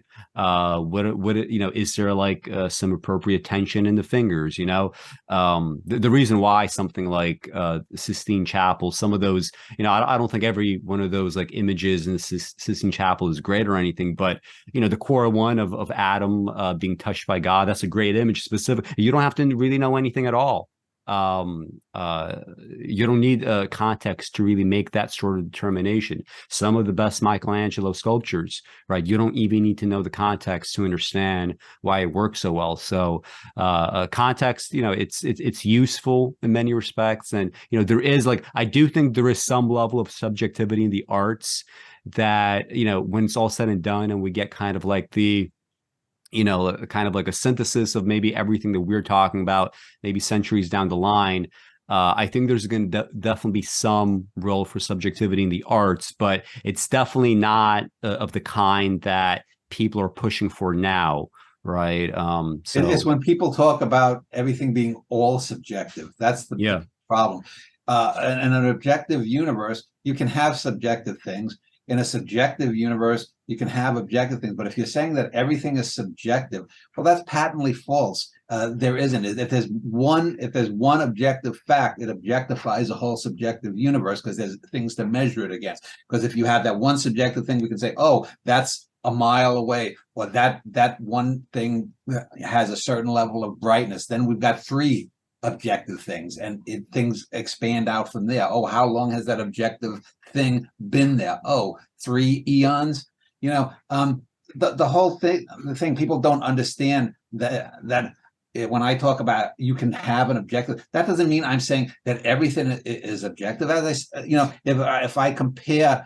Like I said, if I compare obviously 2001: A Space Odyssey with Plan 9 from Outer Space, 2001 is objectively better. Steve Shives was wrong, but if I compare that to La Dolce Vita or to Persona, like I said, a Bergman film, you can make legitimate arguments that one of those three films is the best one. It's harder though, and people don't want to do the difficult thing. It's easy to say that Ingmar Bergman is a better filmmaker than Steven Spielberg, but is Ingmar Bergman a better filmmaker than Akira Kurosawa? Then things get a bit subjective.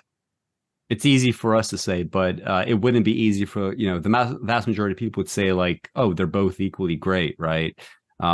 Which is like another layer to all this, right? Sorting out opinions from normie opinions.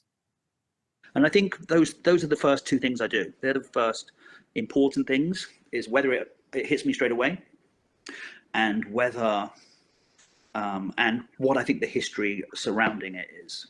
And then after that, I feel like I relax a little bit, and then kind of let the art. The context relaxes him, right? It makes it less fearful to approach the work.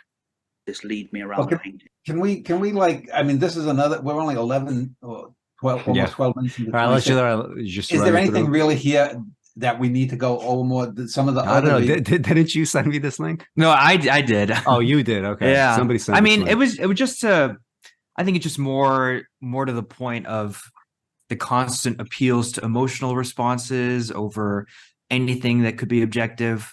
It's just another example of that on YouTube of and this guy. I mean, he later on he claims that he sort of contradicts his own, and we've seen him sort of imply this, but he contradicts his own channel name by saying he doesn't even try to explain art, as if there's nothing there to sort of rally around that he can educate. I mean, he seems to be fearful of even attempting to educate an audience about. Of the three of them, as much as the Bandana Boys has the YouTube voice, the British guy is probably the most annoying one, because he's just doing this to have money to go to pubs and meet women, because he's chubby and goddamn Susan, I got my own YouTube channel. Why don't you come home with me? I can fist you. Most art is designed to make you look at it in a certain way, and whether you're someone who's never seen art before or someone who's not a historian, the artist is playing with you, so they want you to look at it in a certain way. So then I start to think about how I should look at it, and they have a plan for you. You're really not much in control when you're looking at art, really. So which I find very, very interesting.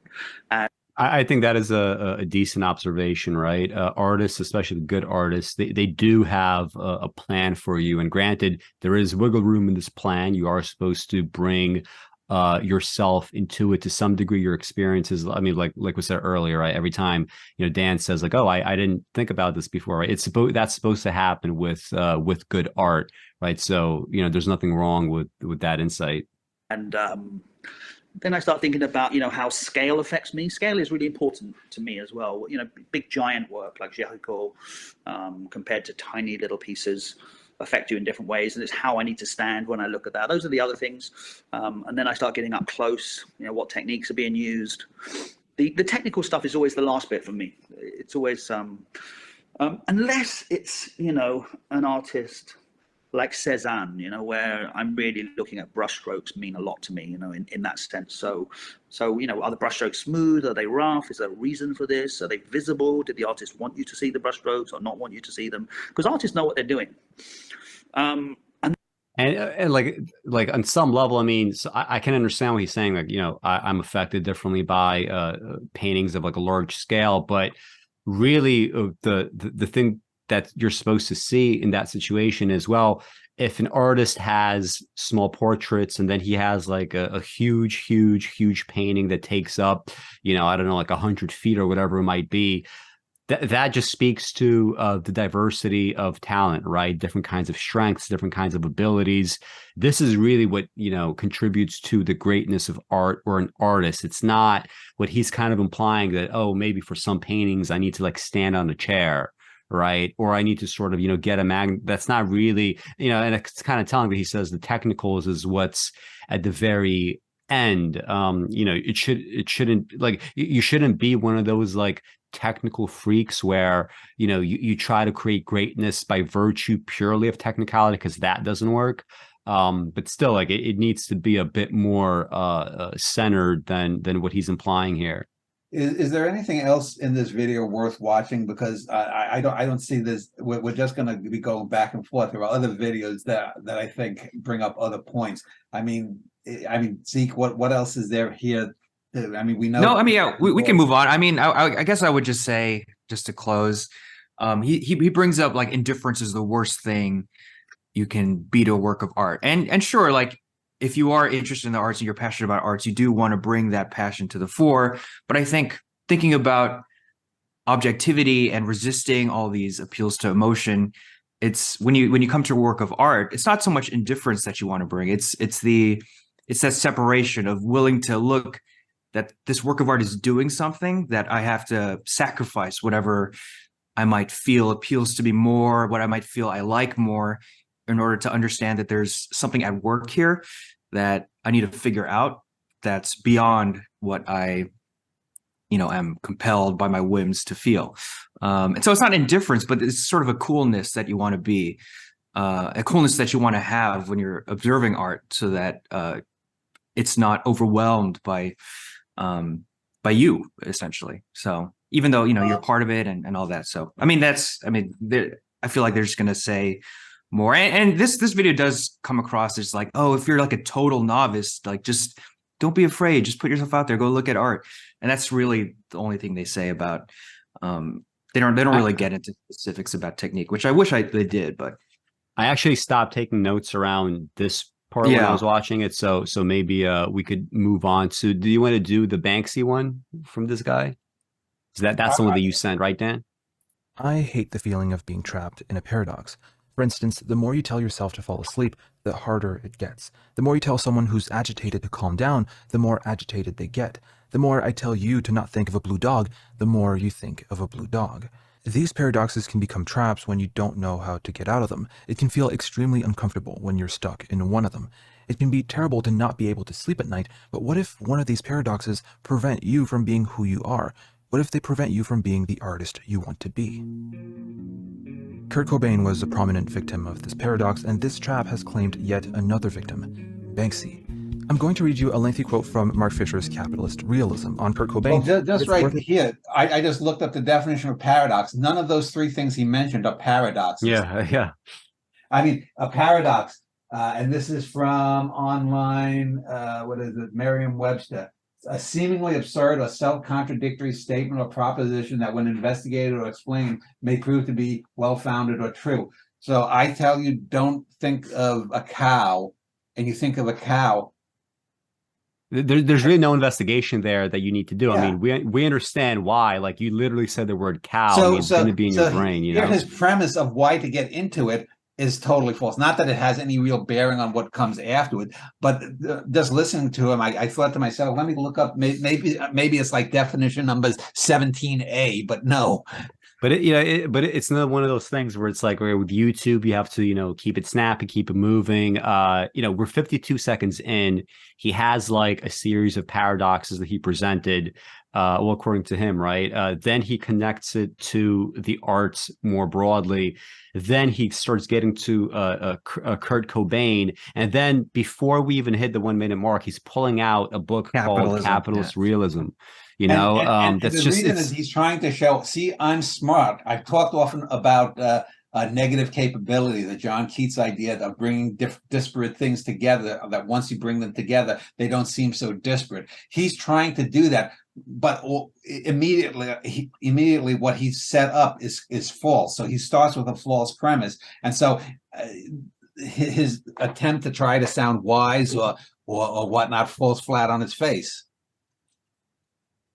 And another thing, it's like when you're pulling out books, it's like when I watch videos, like I want to know what you think, right? I don't care about some random book. I don't care about somebody. Authority.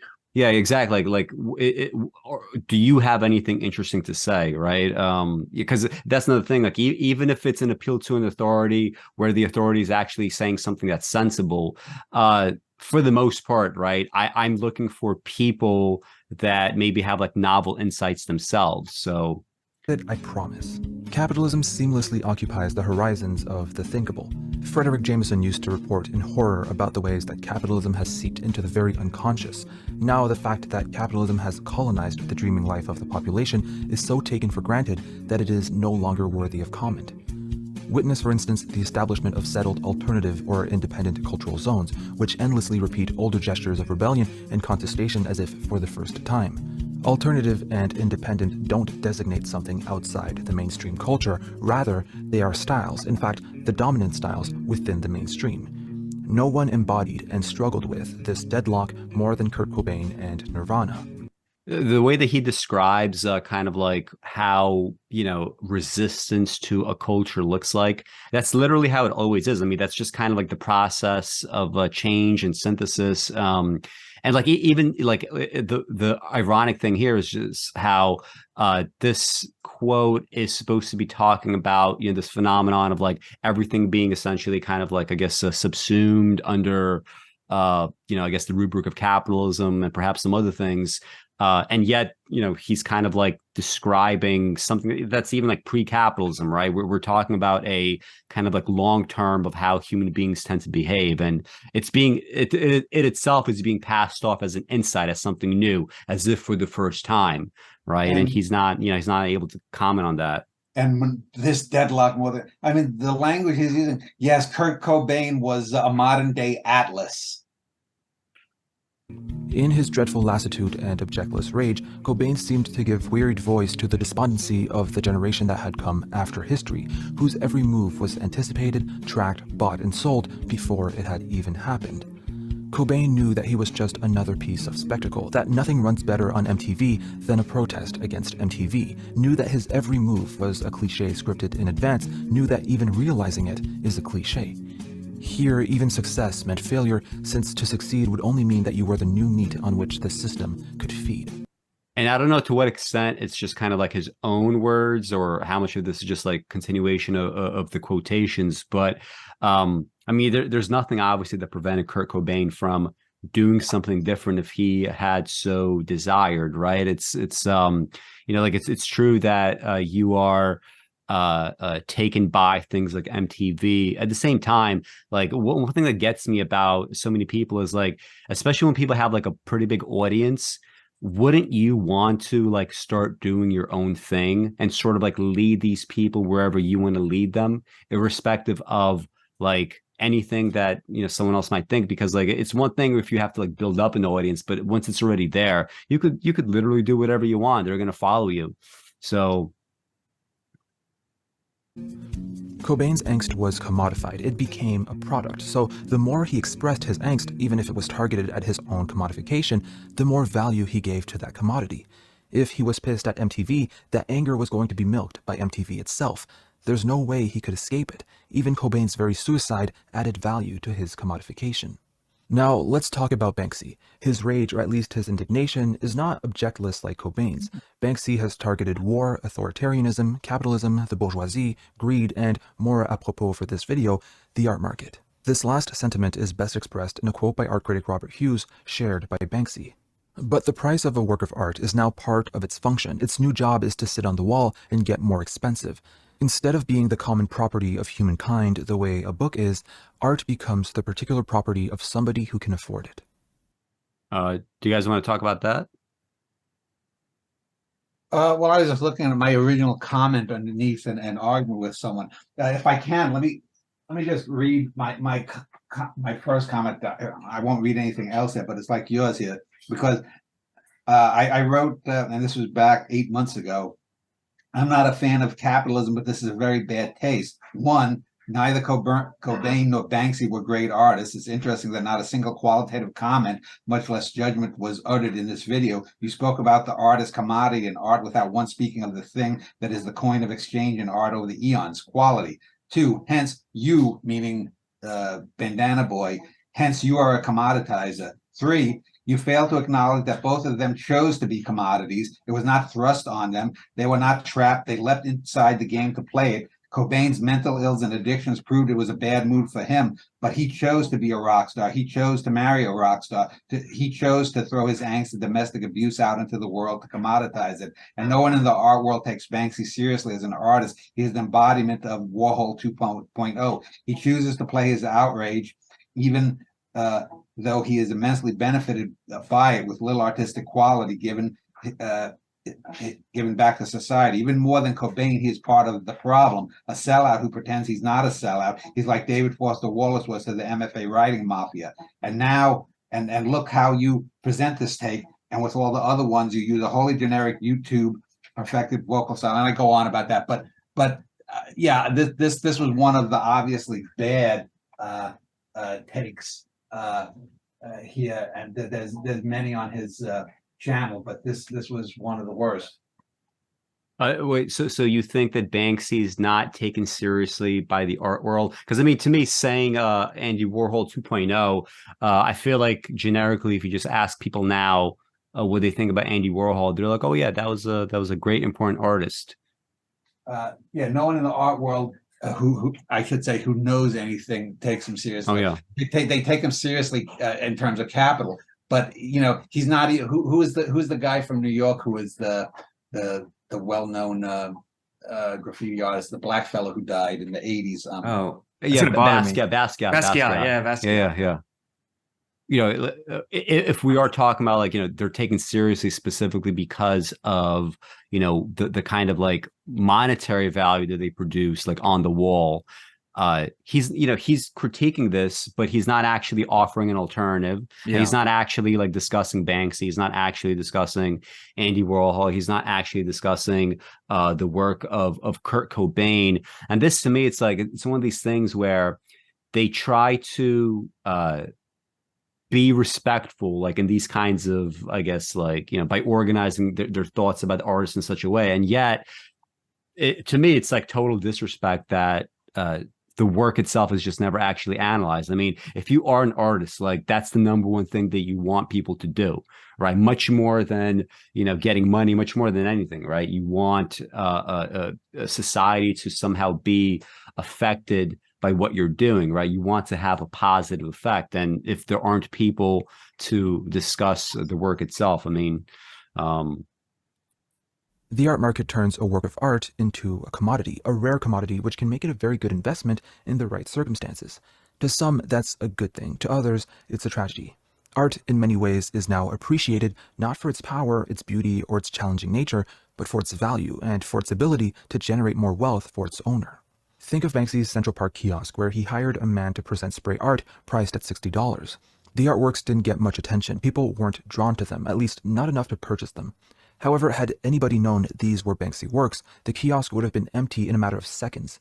However, this old man sold Banksy's artworks to people who liked them, either for themselves or to offer as gifts. If Banksy had sold them, he wouldn't have sold artworks, but investments, high-value commodities. Again, to some people, that's great. An artwork can be both great as an artwork and as an investment. But to other people, Banksy included, this can hinder our ability to appreciate art. I would argue that because we are brought up in a commodified world, we cannot dissociate the value of a work of art and its price tag. So when the bourgeoisie estimates the price of a work at $2 million... And when he says that's nothing, like words like we, what exactly is he referring to?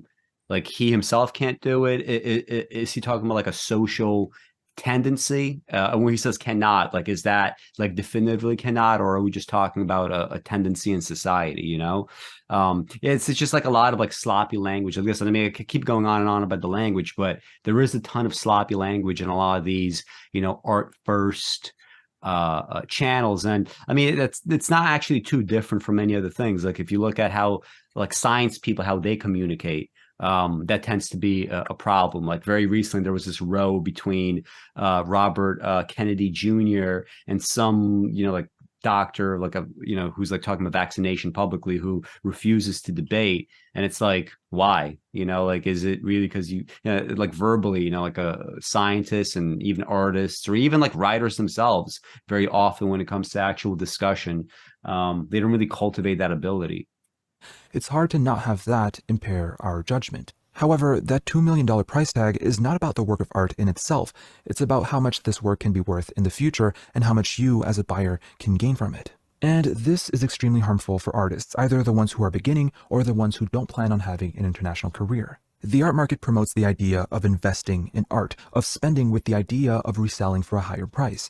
If you buy a painting from a local artist solely because you really like it, you might not be able to resell it for its original value. Honestly, you might not be able to resell it at all, and to the art market, that's a bad investment. It comes to no surprise that the art market has little to nothing to do with art, and more with wealth, speculation, and investment. I think a true collector, someone who genuinely appreciates art, can buy an artwork from someone who's completely unknown, and it wouldn't matter to them because they bought the art not for the name, not for the return on investment, but for the work in itself.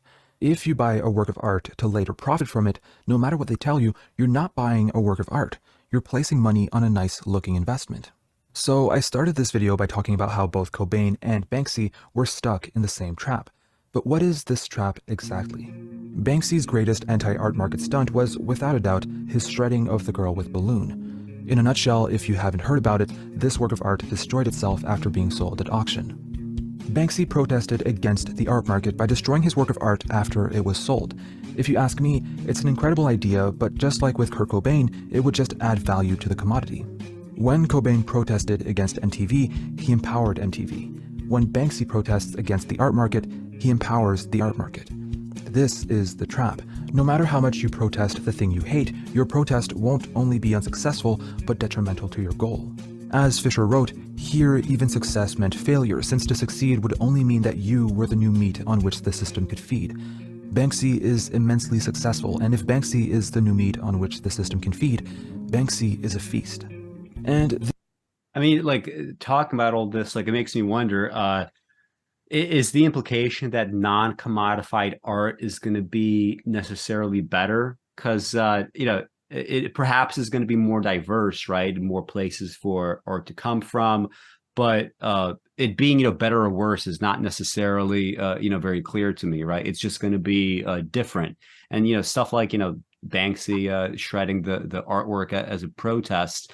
The issue is that, it's no longer there, right? Like it's like people should be much more concerned about actually producing, right? Getting stuff out there, getting their poems written, getting their books written, getting their paintings done. All this other stuff is just like a total sideshow, right? Nobody here is like really talking about, the actual work ethic. People are getting like so caught up on all these like outside issues. Like, is this a spectacle? Is it not a spectacle? And it's like, why don't you just actually do the thing and make it worthwhile? Like, if it's additive, if this is all additive in some way, why would it matter, right? What other kind of like categories that you could attach it to, right? The bottom line is, if an artwork is additive, the only way that it could be additive is that there's something worthwhile within it, right? So if Banksy had a worthwhile painting in that balloon girl or whatever, by virtue of it being destroyed, that is, like, forget about like it being like a trolling of art buyers. Like, if you really created a great work of art and you stand on it as being a great work of art, destroying it is a negative quality, obviously. this is not only true for art. Social movements and even anti-capitalist ideas can be incorporated by capitalism and resold to us. The art market knows that Banksy is going to criticize it. The billionaires buying Banksy art know that Banksy will criticize them, and they love it. The art market and billionaires don't see these attacks as dangerous. Why not? Banksy's stunt was one of the largest stunts in art history.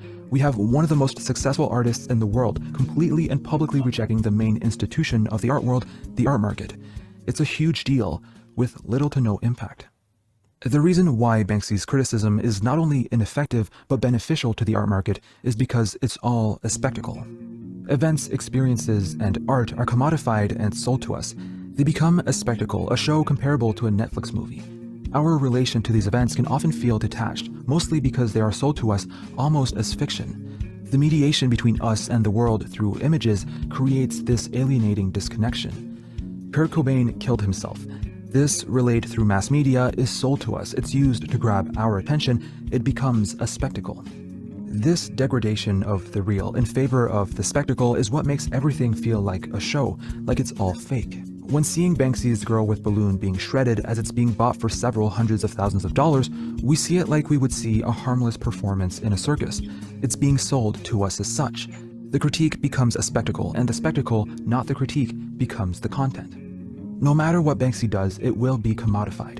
Banksy has become a spectacle the same way Cobain did.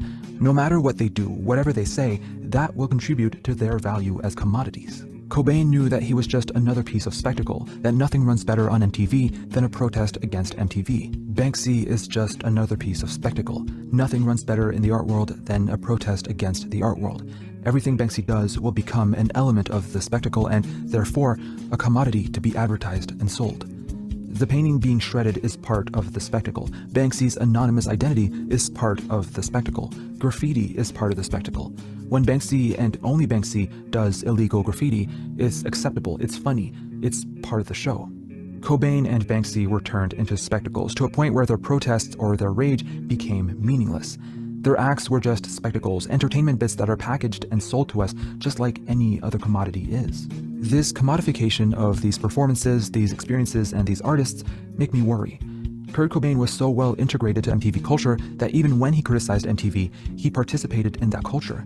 Banksy is so well integrated in the art world that even when they criticize the art world, they participate in its culture. How can an artist possibly criticize any institution in which they have been so well integrated with? Doesn't that rob the artist from their power? What would Banksy have to do to really harm the art world and its market? Well, they couldn't make any artwork because that would contribute to the art world culture of criticizing the art world. What if they stopped making art? Well, that could also contribute to the mystery and myth of Banksy, the spectacle. Banksy is trapped. As long as they're an artist in the public eye, they'll participate, contribute, and empower the very thing they hate without any chance of meaningfully criticizing. Here's where he goes wrong. It's assuming that Banksy doesn't know this. And number one, Banksy is not likely one person. I've read many things where Banksy is probably a group of 2 or 3 artists that use the moniker Banksy. So it's not a single individual. But he makes it as if this concern, supposed concern that he has, is something that motivated Cobain and Banksy, and there's no evidence of that. It's all for the shock value and whatnot, and that's from the very first time 25, 30 years ago when Banksy first became known, and Cobain a little bit before that. So this whole assumption that he had that's behind this video is again a false one. Yeah, and again, like I just keep asking myself, like, who cares? Like, to the extent that, this is it all becomes meaningless. Like the only reason why Banksy or Kurt Cobain would be meaningless is if their music, right, or their artwork is just not sufficient, right, or if there's like not enough people that are able to like articulate why it works. Apparently, he can't even do that, right? I mean, he himself said that I'm more interested in the cognition aspect of all this, which is why it's all context driven. Like, and a lot of this, honestly, like it just strikes me as, especially these final comments of his, they strike me as somebody is almost like justifying to himself why he would not go become an artist, right? Because, like, first of all, if you want to be a great artist, it's very difficult and there's not much compensation there, right? It's not like having a YouTube channel. And he's kind of like trying to justify almost to himself, like, look how trapped they are, and they are supposed to be at the top of their game. And the thing is, my comment that I read earlier, I ended it by saying this to him. And as I type, you have almost 30,000 views in a day, mimicking other YouTube narrators and complaining about a problem that, at least for your 2 victims, is not really a problem. And how much will you get from YouTube for this shallow and disingenuous take? Are you trapped, or is it you that has YouTube in a snare? There's nothing that he's saying that is in any way any kind of an issue, except as a faux issue presented to again get him clickbait. Yeah, using words like trapped, like it just makes me think like trapped according to who, Right. who's trapped and why, right? And like it sort of works at the beginning if he's talking about Kurt Cobain, because at least there's like the specter of the suicide or whatever. But for Banksy, you think Banksy's trapped, right? He's like, whoever he or they are, multimillionaires, get tons of like, has like a reputation, right? Nobody's trapped, right? It's just like a word. It's like a totally made up word that somebody is like using now to get at everything other than the thing itself, which is the production of work over and over and over again. I like how he like presents like even if you do believe that you're in some way like trapped by capitalism, he presents this idea of a great artist just like suddenly stopping work as a solution to something. Like, solution to what? Like, what would that be a solution to? Some made up problem in his own head, I'm not sure if Zeke, I'll confess, this is the first time I've seen this video all the way through, but I mean, I think you're all right. I'm just not sure what this video adds or what it's supposed to do. Like, it seems to like lionize the idea of being self-aware about your inability to do anything in the art world and its commodification. And all you can do is just sort of make these sort of ineffectual, gimmicky spectacles. But wouldn't the real sort of rebellion would be to focus on producing great art? Exactly. Yeah, exactly. Nobody's doing that. Nobody's doing that. That would be the actual sort of countercultural idea. But again, this guy, he doesn't go into what constitutes quality art and what the art of Cobain was, or what the art of Banksy is, and maybe how, in fact, the art may have contributed to sort of this endless cycle of spectacle and commercialization. So, yeah, I mean, like you said, I think Dan's original comment was like, you don't go into the art of Nirvana or how it's successful. And I think that's probably the most important part of it, because that's what they did for a living. And this sort of discussion just oversteps that completely to talk about capitalism in this way that I think most educated people in the world can understand. And again, like, and this whole thing is monetized. So like, what is he doing? Is he just sort of, is he not contributing to the same commercialization and ineffectual conversation about art and all that? But yeah, I mean, yeah, and he would say, "I'm trapped too." I'm trapped. Yeah, we're all trapped. And that would be a humble brag, right? I'm trapped. I'm trapped with like over 1 million subscribers, right? And we said about the ultimate act of rebellion in the arts. Yeah, I mean, that is true. Like, think about how so many like young kids would be looking for what would be countercultural, and hard work is not considered very sexy. It's considered a very boring response to that question. And yet it is, in fact, the ultimate response, isn't it? Right. The production of good quality work, no matter the genre, no matter the aesthetic preoccupations, just the continued. I mean, like, even like my channel name, Automachination, part of that, it's part of that idea, right? This kind of process of, just keep going, keep doing, and eventually, things take up a life of their own. All right, so this is what we did here for Artifact 41. Does anybody have any closing comments on what we just saw, the massacres that we just witnessed? I just read that there was I sent you a link to something called Empire of the Mind. Yeah. Like stories of old. This is like an Indian fellow who tries to be all stuff. I mentioned polyphonic fiction beast is another bad writing site. Cinema cartography is a husband and wife. Tale Foundry. Tale Foundry is another one. Was a guy I was arguing. He just got real bitchy with me in the comments. I just bitch slapped him. So yeah, I mean, you got some good points. The only comment, I guess, that Shives fellow, he's just always been that way, and he's the only one who's not really an artist or in the arts. These other guys, but it was such a terrible take on art criticism or criticism in general that, God. Well, he might not be an artist, but I do think his approach is sort of emblematic of how all these people, whether they're in the arts or not, when we look at that definition of what a critic does, that's never their sort of primary approach, right? It's always about it, whether it's through appeals to emotion or it's, artists and capitalism. It never really seems to be about the evaluation and the analysis of what the art is and what it's doing, which I think is a problem. But it's, it's common, but yeah, I mean, I guess that's my take on it. All right, well, this has been ArtiFact number 41. As always, you could find this podcast not only on YouTube, but wherever you get your podcasts from, we are there.